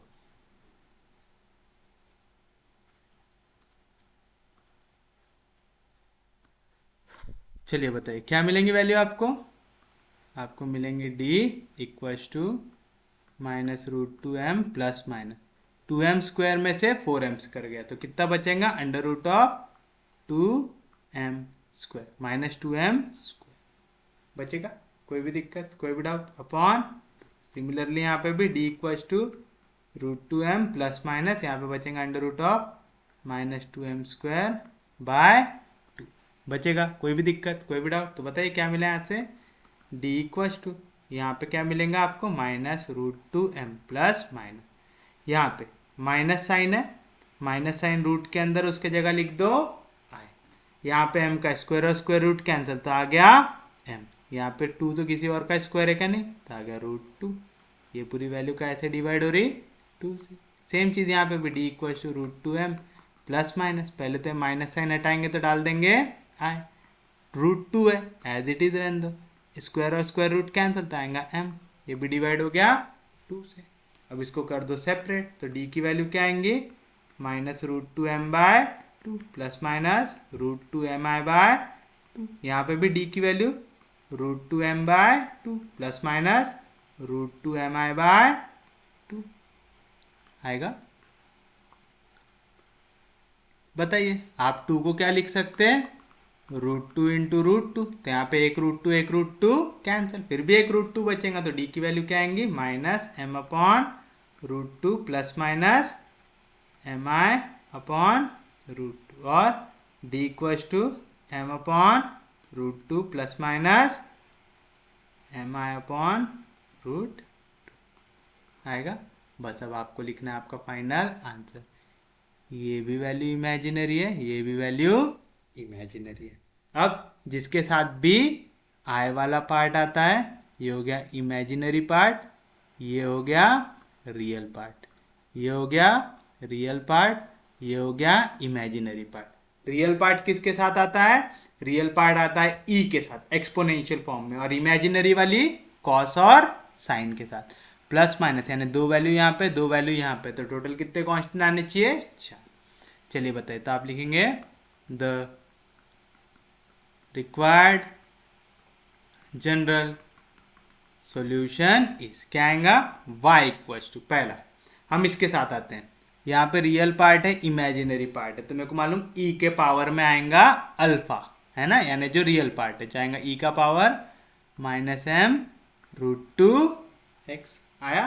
फिर उसके साथ ये जो इमेजिनरी वाला पार्ट है किसके साथ आएगा कॉस और साइन के साथ, और कॉस और साइन के साथ क्या आएंगे आर्बिट्ररी कांस्टेंट, तो आ जाएगा c1 क्या आएगा पहले कॉस, तो आएगा कॉस ऑफ जो यहाँ पे रूट के साथ वैल्यू क्या है m/√2, इमेजिनरी के साथ जो क्या है m/√2, तो आएगा m/√2x आया, प्लस सेम चीज यहाँ पे भी c2 साइन के साथ m/√2x आया। सेम लॉजिक लगाओ और इसका निकालो, रियल पार्ट यानी अल्फा की वैल्यू हो गई और ये बीटा की वैल्यू आ गई, क्या आता e to the power alpha x, आएगा e का पावर अल्फा की वैल्यू क्या है m/√2x, फिर c1, लेकिन c1 c2 कांस्टेंट तो यूज कर लिया, अब आएगा c3 कॉस के साथ बीटा एक्स, बीटा की value m/√2x plus c4 sine के साथ बीटा एक्स, m/√2x आएगा, where c1 c2 c3 c4 are arbitrary constants and this is your final answer। समझा, कोई भी दिक्कत, कोई भी डाउट, हम बढ़ते हैं हमारे नेक्स्ट क्वेश्चन की, जो है सॉल्व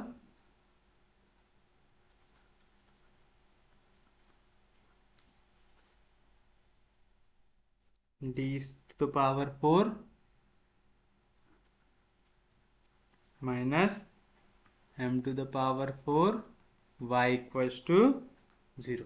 अच्छा, अब यहाँ पे m के जगह कोई नंबर दे दे तो कंफ्यूज मत हो जाना, मैं m के टर्म्स में इसलिए पढ़ा रहा हूँ कि वहाँ पे हो सकता है आपको कोई नंबर दे दे, यहाँ पे जैसे d का पावर 4 -1, तो आप 1 को लिख सकते हैं 1 का पावर 4, और सेम मेथड अप्लाई कर दो, तो ऐसा दिया हुआ है d टू द पावर 4 -16, तो आप लिख सकते हैं d का पावर 4 -16, किसका पावर 4 है 2 का पावर 4 है ना, 2 का स्क्वायर 4, फिर 4 का स्क्वायर 16, या तो ऐसा दे d का पावर 4 -81, तो ये क्या आ जाएगा d का पावर 4 -3 का पावर 4, क्योंकि 3 का स्क्वायर 9, 9 का स्क्वायर 81 आएगा।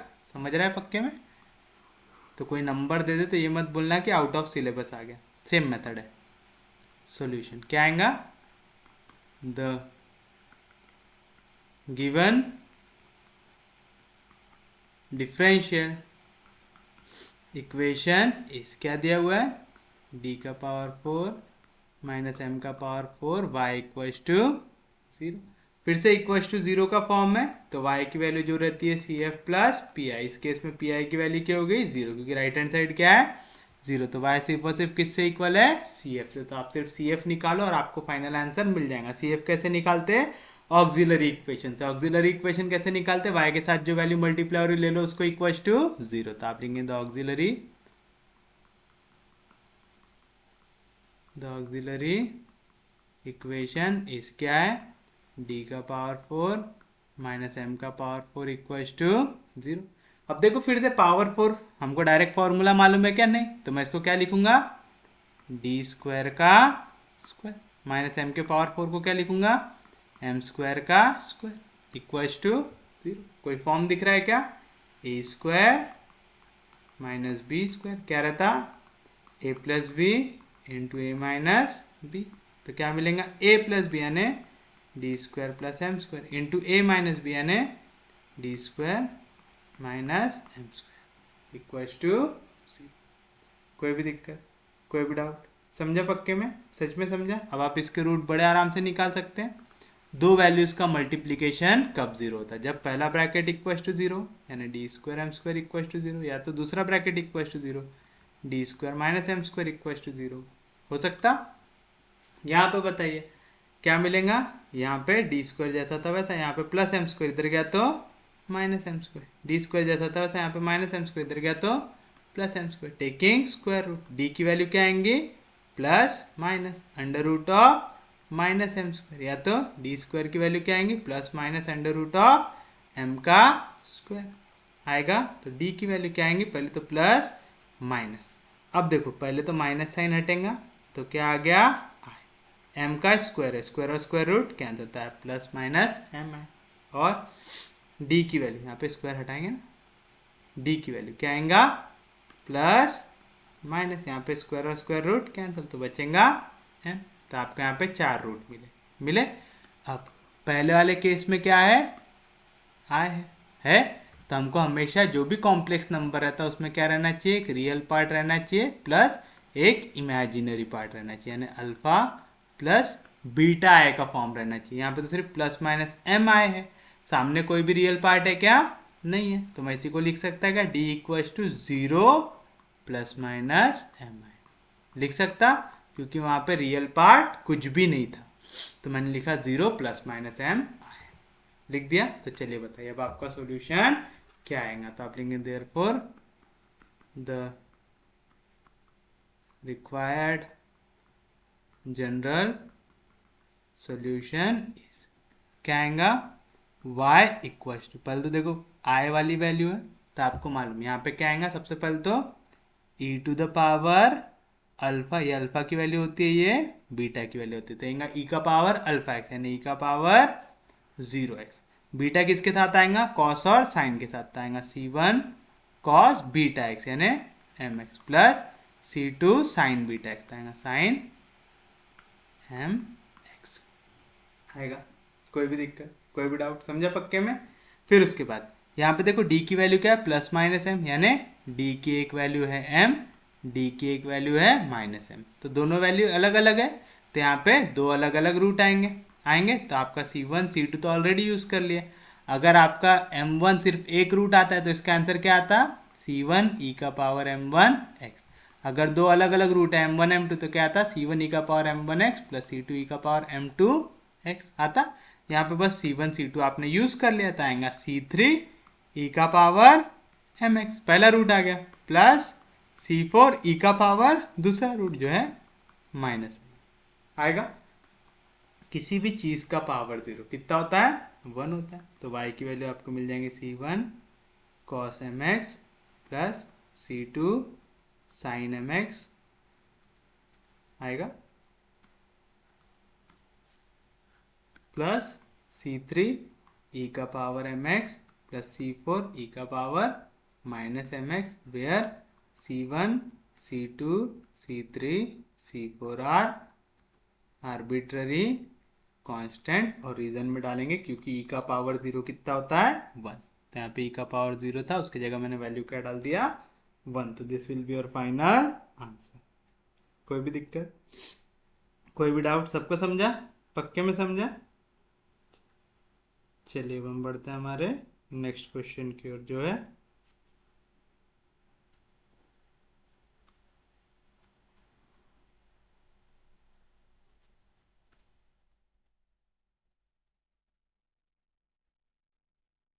सॉल्व डी स्क्वायर प्लस 1 का whole square into y equal to 0 where d upon D x, इसको हमने डिनोट किया हुआ है डी से। ऐसा क्वेश्चन आपको दिया हुआ है तो आप सॉल्यूशन में सबसे पहले क्या लिखेंगे, जो चीज़ दी हुई है, क्या दिया हुआ है, द गिवन डिफरेंशियल इक्वेशन इस, क्या दी हुई है, डी स्क्वायर प्लस 1 का whole square into y equal to 0, जहाँ पे डी अपॉन डी एक्स की वैल्यू क्या दी हुई है, डी दी हुई है। चलिए बताइए अब आपको क्या मिलेगा, ऑक्सिलरी इक्वेशन कैसे निकालते हैं, y के साथ जो वैल्यू मल्टीप्लाई हो रही इक्वल टू 0 ले लो, तो आप लिखेंगे द ऑक्सिलरी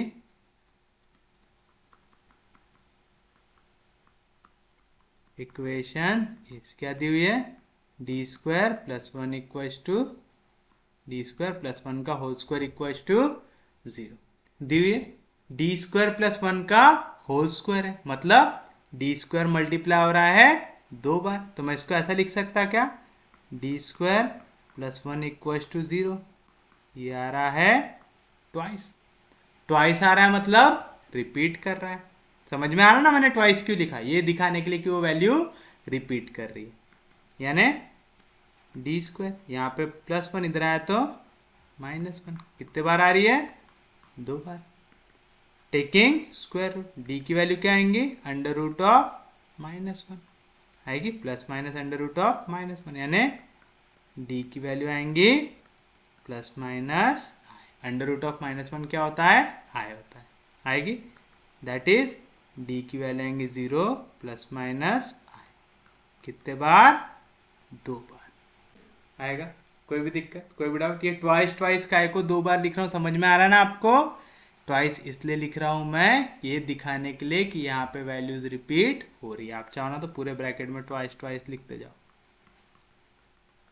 या तो आप पूरे को 2 बार लिखो, ऐसा लिखो डी स्क्वायर प्लस 1 का होल स्क्वायर इक्वल टू 0 है, तो लिखो that is d square plus 1 into d square plus 1 equal to 0। That is दो वैल्यूज का मल्टीप्लीकेशन कब आता, पहली वैल्यू इक्वल टू 0, दूसरी value equal to 0। That is d square के यहाँ पे प्लस 1 इधर आया तो -1, डी स्क्वायर के यहाँ पे प्लस 1 इधर आया तो -1। That is taking square root D की value plus minus square root of -1,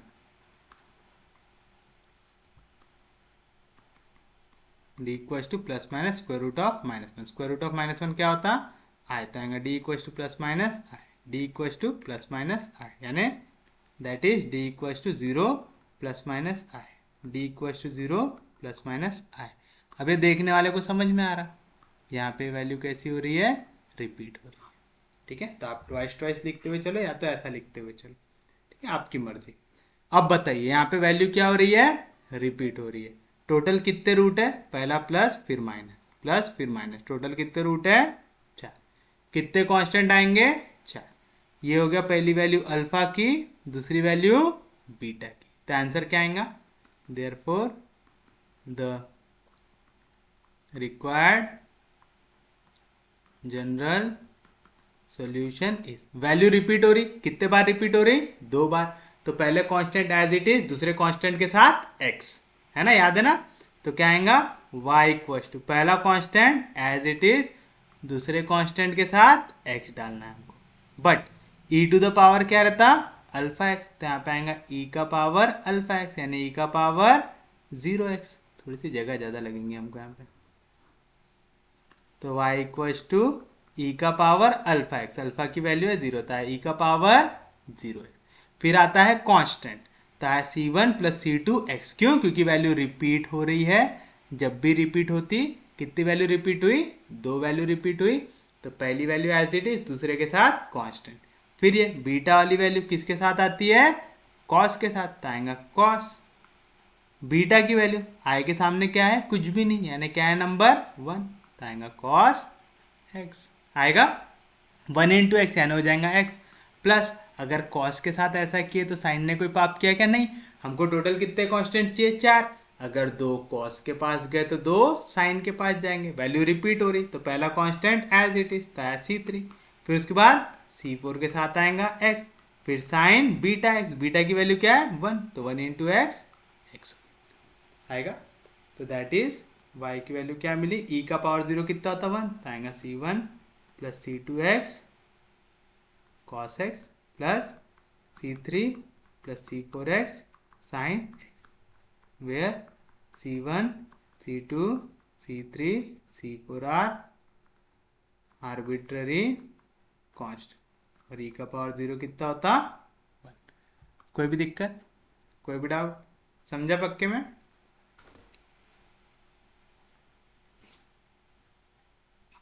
चलिए अब हम देखते हैं हमारा next question.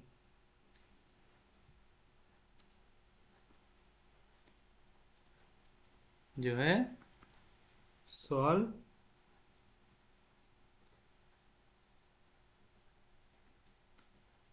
D square minus 2d plus 5 का whole square into y equal to 0। आपको सॉल्व बोले, फाइंड कंप्लीट प्रिमिटिव बोले, या तो बोले फाइंड जनरल सॉल्यूशन, सब में आप सेम ही लिखेंगे, याद है ना? जनरल सॉल्यूशन को ही कंप्लीट प्रिमिटिव या प्रिमिटिव भी बोलते हैं, याद रखेंगे ना, कंफ्यूज मत होना उसमें अगर कहीं पूछ ले तो सॉल्यूशन में सबसे पहले आप क्या लिखेंगे, द गिवन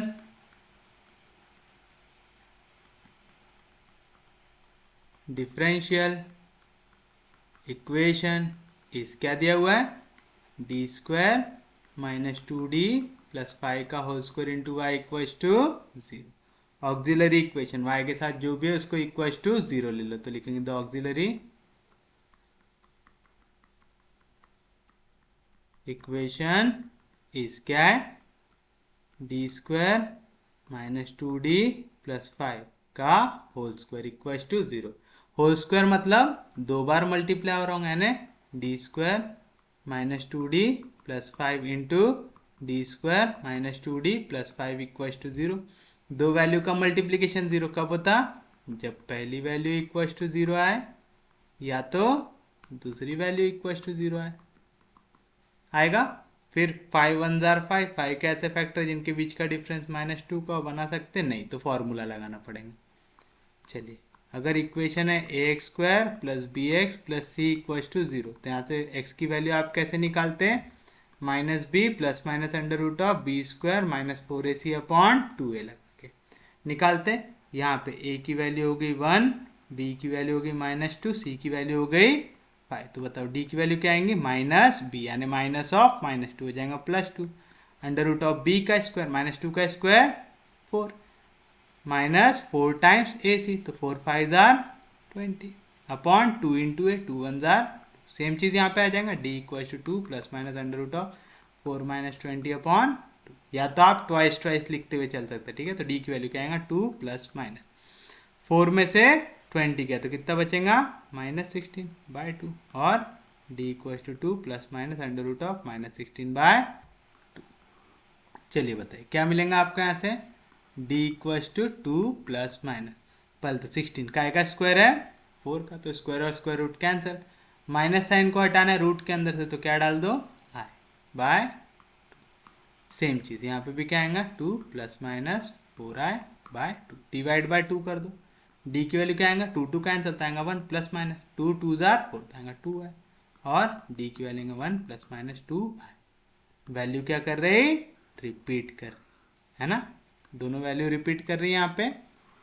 तो आपको मालूम 4 कांस्टेंट है, C1 प्लस C2 के साथ आ जाएगा x, C3 प्लस C4 के साथ आ जाएगा x, आएगा। जब भी रिपीट होता है ये पैटर्न चलता हमारा। चलिए बताइए, ये वैल्यू हो गई अल्फा की, ये वैल्यू हो गई बीटा की। अल्फा वाला पार्ट एक्सपोनेंशियल में जाएगा, बीटा वाला पार्ट साइन कॉस के साथ जाएगा और कांस्टेंट के साथ जाएगा। तो आप लिखेंगे therefore the required complete primitive या जनरल सॉल्यूशन इज, बताइए क्या आएगा, y इक्वल्स टू, पहले तो e का पावर अल्फा एक्स आएगा, e का पावर अल्फा की वैल्यू 1 1 इंटू एक्स, एक्स हो जाएंगे, आएगा। अब बताइए यहाँ पे प्लस वाली वैल्यू भी 2 बार आई है, माइनस वाली वैल्यू भी 2 बार आई है, आइए। तो आपको टोटल कितने वैल्यू दिख रही है यहाँ पे, 4, 2 प्लस में 2 माइनस में, कितने कांस्टेंट आएंगे, 4। तो पहला constant C1 plus C2 repeat हो रहा है, तो C2 के साथ आ गया x। आपके पास टोटल 4 कांस्टेंट है, दो भाइयों में बांटना है, साइन और कॉस, तो 2 चले गए कॉस के पास, 2 चले गए साइन के पास, जाएंगे ऐसे, तो 2 2 बांट दो, पहला चला गया कॉस के साथ, कॉस बीटा एक्स, बीटा की वैल्यू 2 तो आएगा 2 टाइम्स एक्स आ गया, प्लस सिमिलरली 2 बांट दो साइन के पास, दो कांस्टेंट हो गए C1 C2, अगला C3 रिपीट हो रहा है तो C4 के साथ आ जाएगा x, तो उसके बाद साइन बीटा एक्स, बीटा की वैल्यू 2 तो आएगा 2x, आएगा वेयर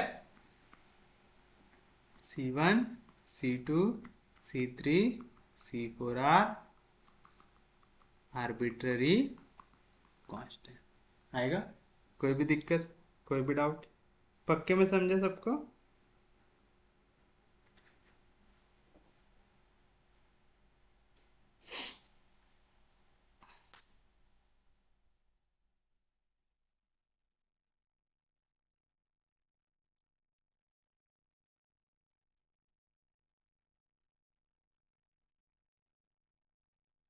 नेक्स्ट क्वेश्चन क्या दिया हुआ है, सॉल्व डी का पावर 4 माइनस 6d का क्यूब प्लस 12d का square minus 8d into y equals to 0। First step क्या रहेंगी सॉल्यूशन में, the given differential equation is क्या दी हुई है, डी का power 4 minus 6d³ plus 12d² minus 8d into y equals to 0। Auxiliary equation y के साथ जो मल्टीप्लाई हो रहा है इक्वल्स टू 0 ले लो, तो आप लिखेंगे द ऑक्सिलरी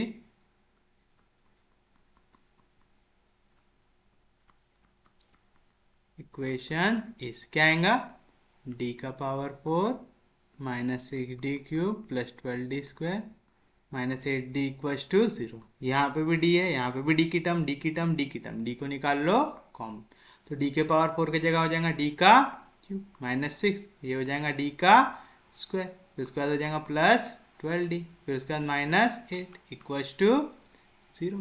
होगा कोई भी दिक्कत, कोई भी डाउट, इसको दे इक्वेशन नंबर 1। फिर उसमें से ये वाली टर्म जिसका फैक्टर निकालना है उसको कर लो कंसीडर, तो आप लिखेंगे कंसीडर। और अगर आपको ऐसा नहीं लिखना है ना, तो आप रैंडमली ऐसा एक वैल्यू चूज करो जो इस इक्वेशन को सेटिस्फाई कर दे, वाली वैल्यू को उठाओ और सीधा यहाँ पे सब्सटीट्यूट कर दो, और उसके हिसाब से आप ऑक्सिलरी इक्वेशन कहीं पे सॉल्व कर लो और फिर सॉल्व करो यहाँ पे, यानी सिंथेटिक डिवीजन लिखो मत, डायरेक्टली लगा दो, लेकिन मैं सॉल्व करते हुए दिखा रहा हूँ। Consider d³ minus 6d² plus 12d minus 8 equals to 0, इसको देखेंगे, इसको दे इक्वेशन नंबर ए। देखो ऐसी कौन सी वैल्यू है जो इस इक्वेशन को सेटिस्फाई कर सकता है।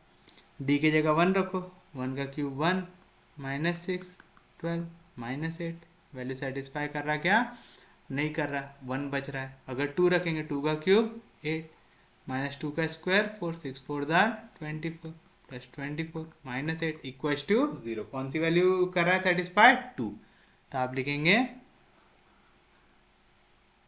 Since d equals to 2 satisfy equation A, therefore d minus 2, इधर प्लस 2 इधर गया तो minus 2 equals to 0 is a root of given equation A। Given A लिखो चाहे A लिखो, आएगा, कोई भी दिक्कत, कोई भी डाउट, समझा पक्के में। चलिए बताइए अब आप क्या करेंगे, अब आप निकालेंगे यहाँ पे इसका सिंथेटिक डिवीजन। d की वैल्यू क्या है 2, कोएफिशिएंट देखो d³ का 1, d² का माइनस, d का 12, कांस्टेंट माइनस 8, 2 जैसा था वैसा, सॉरी 1 जैसा था वैसा नीचे आएगा, 2 1 2 माइनस 6 प्लस 2 कितना हो जाएगा -4, -4 इंटू 2 -8, 8 में से 12 गया 4, 8 4 2 8, 8 में से 8 गया 0 आएगा, तो आप लिखेंगे देयरफॉर, अब डायरेक्ट फैक्टर लिख देंगे हम, डायरेक्ट चेंज किस पे लाएंगे, इक्वेशन नंबर 1 पे, तो आप लेंगे therefore equation 1 can be written as, पहली वैल्यू क्या थी इक्वेशन 1 में d आया, फिर हमने d³ माइनस 8 वाली जो इक्वेशन थी उसका एक फैक्टर क्या बनाया d माइनस 2, तो आ गया d माइनस 2, और उसका जो अगला फैक्टर है वो क्या आएगा, ये हो गया कांस्टेंट, ये मल्टीप्लाई होगा d के, होगा d² से, तो d² into 1 d² minus 4 into d minus 4d plus equals to 0 आएगा, कोई भी दिक्कत, कोई भी डाउट। इसके तो फैक्टर बनाना आसान है ना, यहाँ पे 4 1 4 4 के ऐसे फैक्टर जिनके ऐड करने पे -4 मिला आपको, तो -2 माइनस इंटू माइनस प्लस 2 2 4 होगा, और यहाँ पे आने इसको आप लिख सकते हैं d माइनस 2 का होल स्क्वायर लिख सकते हो, तो आएगा d into d minus 2 into d minus 2 का होल स्क्वायर इक्वल टू 0 है ना, a² minus 2 of a B plus b² आएगा ऐसा, या तो आप इसको d माइनस 2 लिख लो, जैसे मैंने फैक्टर निकाल के बताया, d माइनस 2 d माइनस 2 का स्क्वायर इंटू d माइनस 2 क्या हो जाएगा, d माइनस 2 का क्यूब होगा। अरे समझा ना, a के जगह रख लो d, b के जगह रख लो 2 और अप्लाई करके देख लो, या तो -4d के मैंने फैक्टर निकाल सॉरी -4d के फैक्टर निकाला -2 तो आप इसको लिख सकते हैं d² माइनस 2d प्लस 4, यहाँ से d बाहर निकलेगा तो आएगा d माइनस 2, यहाँ से -2 बाहर निकलेगा तो आएगा d माइनस 2, यहाँ पे भी d माइनस 2, यहाँ पे भी d माइनस 2, कॉमन निकाल तो क्या बचेगा d माइनस 2, तो फैक्टर है d minus 2 into d minus 2 यानी d माइनस 2 का स्क्वायर, फिर d माइनस 2 का स्क्वायर इंटू d माइनस 2 हो जाएगा d माइनस 2 का क्यूब हुआ ऐसा, यानी यहाँ पे फैक्टर क्या बन रहा, therefore d equals to 0, d minus two equals to 0, d minus two equals to 0, d minus two equals to 0। समझा ना? क्यूब मतलब कितने बार मल्टीप्लाई होगा? 3 बार। 1 2 3 बार। आ गया? कोई भी दिक्कत, कोई भी डाउट?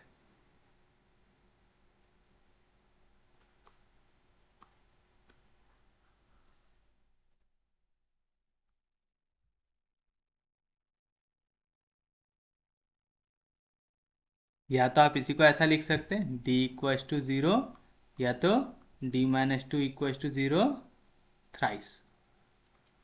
आएगा? तो चलिए बताइए क्या मिलेगा आपको। यहाँ पे आपको वैल्यू मिलेंगे d equals to 0, d equals to 2, d equals to 2, d equals to. तो देखो ये d इक्वल्स टू 0 कितने बार आया? एक बार। d इक्वल्स टू 2 कितने बार आया? 3 बार। तो जो 3 बार आया उसके लिए कितने कांस्टेंट आएंगे? 3। पहला वाला एज इट इज, दूसरे वाले के साथ x, तीसरे वाले के साथ x का स्क्वायर आएगा। तो आप लिखेंगे therefore the required general solution is, क्या आएगा? y इक्वल्स टू, पहला क्या आएगा? c1 e to the power mx, m की वैल्यू क्या है? 0, तो आएगा c1 e to the power 0x plus. अब यहाँ पे देखो तीन वैल्यू की सेम वैल्यू आ रही है, 2 2 2, यानी 3 बार रिपीट हो रहा। तो पहला constant c2 as it is, फिर दूसरे कांस्टेंट के साथ x और तीसरे कांस्टेंट के साथ x का स्क्वायर है, c2 c3 x c4 x का स्क्वायर e का पावर mx, m की वैल्यू क्या है? 2, तो आएगा 2 टाइम्स x आ जाएगा। यहीं पे आंसर खत्म कर सकते हैं। या तो e का पावर 0 होता है 1, तो y की वैल्यू आ जाएंगी c1 plus c2 c1 plus c2 plus c3x plus c4x का स्क्वायर e का power 2x, where c1 c2 c3 c4 are arbitrary constant. Reason e का पावर 0 होता है। तो this will be your final answer. उम्मीद है सबको समझा होगा। सच में समझा? पक्के में समझा? चलिए देखिए आपका नेक्स्ट क्वेश्चन जो है, सॉल्व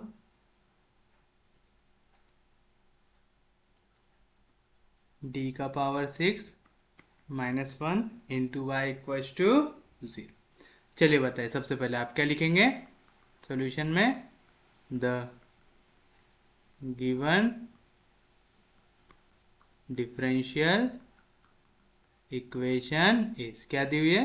d का power 6 minus 1 into y equals to 0। तो चलिए अब हम इसकी क्या निकालेंगे? Auxiliary equation. कैसे निकालते हैं? y के साथ जो वैल्यू उसको ले लो इक्वल्स टू 0। तो आप देंगे द ऑक्सिलरी इक्वेशन इज, क्या आएगा? d का पावर 6 माइनस 1 इक्वल्स टू 0। अब हमको पावर 6 का तो कोई फॉर्मूला मालूम नहीं है, बट मेरे को क्यूब का फॉर्मूला मालूम है। और मेरे को मालूम जब भी पावर क्यूब हो तो मैं क्या लिख सकता? जैसे मेरे को a का पावर 6 लिखना है, मैं उसको क्या लिख सकता? a स्क्वायर का क्यूब है ना, 3 2 जार क्या हो जाएगा? 6 हो जाएगा। तो मैं इसको क्या लिख सकता? इसको मैं लिख सकता हूँ d टू द पावर 6 को d स्क्वायर का क्यूब। मैं 1 को क्या आएगा? क्यूब लिख सकता 1 का। और अब मैं कौन सा फॉर्मूला लगाऊंगा? a cube minus B cube का क्या रहता?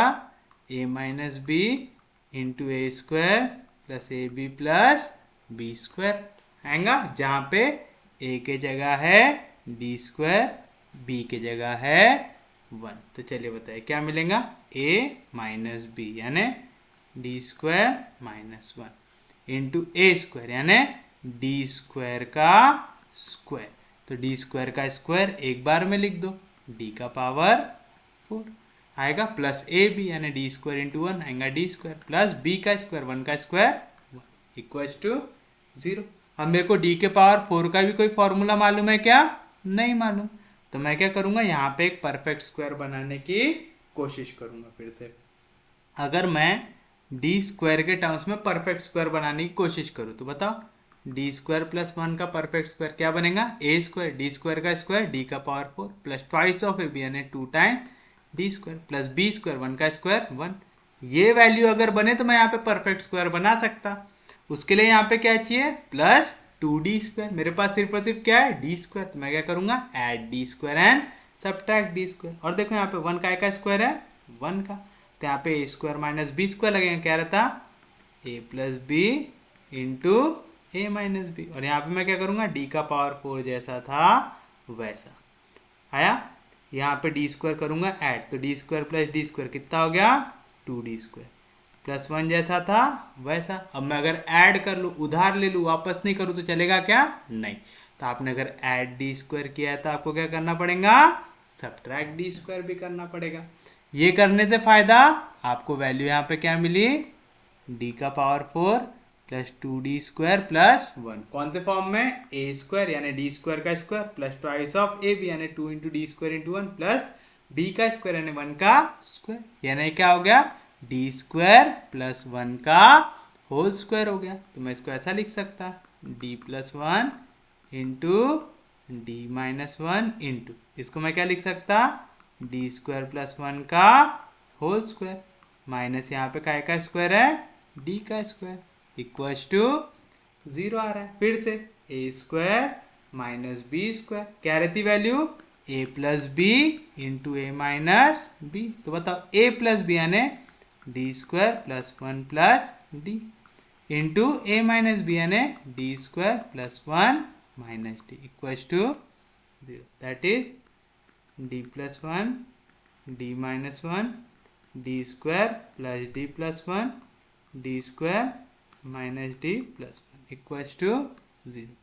चार वैल्यूज का मल्टीप्लीकेशन 0 कब हो सकता, पहली वैल्यू इक्वल्स टू 0 और दूसरी वैल्यू इक्वल्स टू 0 और तीसरी वैल्यू इक्वल्स टू 0 और चौथी वैल्यू इक्वल्स टू 0।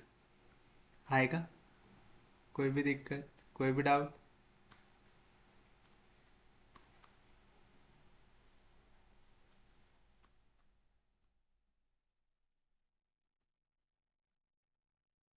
आगे ऐसी वैल्यू आपके पास। अब आप क्या करेंगे, इसके लिए सॉल्यूशन बनाने की कोशिश करेंगे। तो यहाँ पे d की वैल्यू, यहाँ पे प्लस 1 इधर गया तो -1 आराम से आ गया, यहाँ पे -1 इधर गया तो +1। यहाँ पे d² प्लस d प्लस 1 यानी कौन से फॉर्म में, ax² plus bx plus c equals to 0। तो इस केस में x की वैल्यू क्या आती, -b plus minus under root of b² minus 4ac upon 2a आती। अब आप एक चीज़ बताइए, a की जगह क्या है यहाँ पे 1, b की जगह क्या है यहाँ पे 1, c की जगह क्या है 1, यहाँ पे a की जगह 1, b की जगह -1, c की जगह 1 है ऐसा। तो चलिए बताइए क्या आएगा आंसर, वेरिएबल कौन सा यहाँ पे d, तो आएगा d equal to minus B यानी -1 plus minus under root of b², 1 का स्क्वायर 1 माइनस 4 टाइम्स ac, 4 1 जार 4 अपॉन 2 यानी 2 1 जार 2। सेम चीज़ यहाँ पे d की वैल्यू माइनस बी यानी minus into minus plus 1 under root of b² -1 का स्क्वायर प्लस 1 माइनस 4ac, 4 1 जार 4 अपॉन 2a, 2 1 जार 2 आएगा। तो क्या मिला यहाँ से, d equals to -1 d equals to 1 और d equals to -1 plus minus under root of 1 minus 4 कितना होगा, -3/2 d equals to 1 plus minus under root of -3/2 आएगा। तो बताइए d की पहली वैल्यू -1, d की दूसरी वैल्यू +1, d की तीसरी वैल्यू -1/2 प्लस माइनस यहाँ पे देखो अंडर रूट ऑफ 3 जैसा था वैसा, माइनस साइन रूट के अंदर क्या आ जाएगा r, कैसे डिवाइड हो रहा 2 से, और d की वैल्यू 1 डिवाइड होगा 2 से, था 1/2 plus minus under root of 3 था, गया under root of 3 divide by 2, minus sign root के अंदर उसके जगह आ गया आया। कोई भी दिक्कत, कोई भी डाउट। तो चलिए बताइए सबसे पहले क्या आएगा आपका, d का पावर क्या था यहाँ पे 6, टोटल कितने कांस्टेंट आने चाहिए 6। तो देखो हमारे आते कि नहीं आते, the required general solution is, क्या आएगा y इक्वल्स टू c1, यहाँ पे -1 एक ही बार आया तो e का power -1 into x minus x, +1 एक ही बार आया तो आएगा c2 e का पावर x। अब यहाँ पे आया प्लस माइनस i के साथ, यानी ये वैल्यू हो गई अल्फा की, ये वैल्यू हो गई बीटा की। क्या आता है आंसर, पहले e का पावर अल्फा एक्स, तो e का पावर -1/2 एक्स आएगा। फिर उसके बाद क्या आता, एक कांस्टेंट था C3, फिर आएगा कॉस, उसके साथ बीटा एक्स, बीटा की वैल्यू √3/2 एक्स आया। फिर एक constant C4, same value sign के साथ √3/2 एक्स आया। अब देखो यहाँ पे ये हो गया अल्फा, ये हो गया बीटा, तो क्या आएगा, एक पहले तो e का पावर अल्फा एक्स, तो आएगा e का पावर अल्फा की जगह 1/2, तो आएगा 1/2 टाइम्स एक्स आया। फिर उसके बाद एक कांस्टेंट तो C5, कॉस में बीटा एक्स, तो आएगा √3/2 एक्स, प्लस C6 साइन में बीटा एक्स, तो √3/2 x, which is the required solution where C1, C2, C3, C4, C5 and C6 are arbitrary constants आएगा। तो this will be your final answer. तो ऐसा करते हैं, आज का लेक्चर हम यहीं तक रखते हैं। नेक्स्ट लेक्चर में हम पीआई देखेंगे, और जहाँ पे भी हम पूरा क्वेश्चन सॉल्व करेंगे वहाँ पे हमको सीएफ पीआई दोनों सॉल्व करना पड़ता है, तो ये चीज़ें आपकी रिवाइज होते रहेंगी। तो उम्मीद है आपको सीएफ निकालना आया होगा। अगर आपको लेक्चर समझ में आ रहे, यूजफुल लग रहे, तो प्लीज़ चैनल को सब्सक्राइब कीजिए, वीडियो को शेयर कर दीजिए। सबसे इंपॉर्टेंट चीज़, पढ़ते रहिए, रिवाइज करते रहिए। हम लोग मिलेंगे कल, तब तक के लिए take care, have a nice day.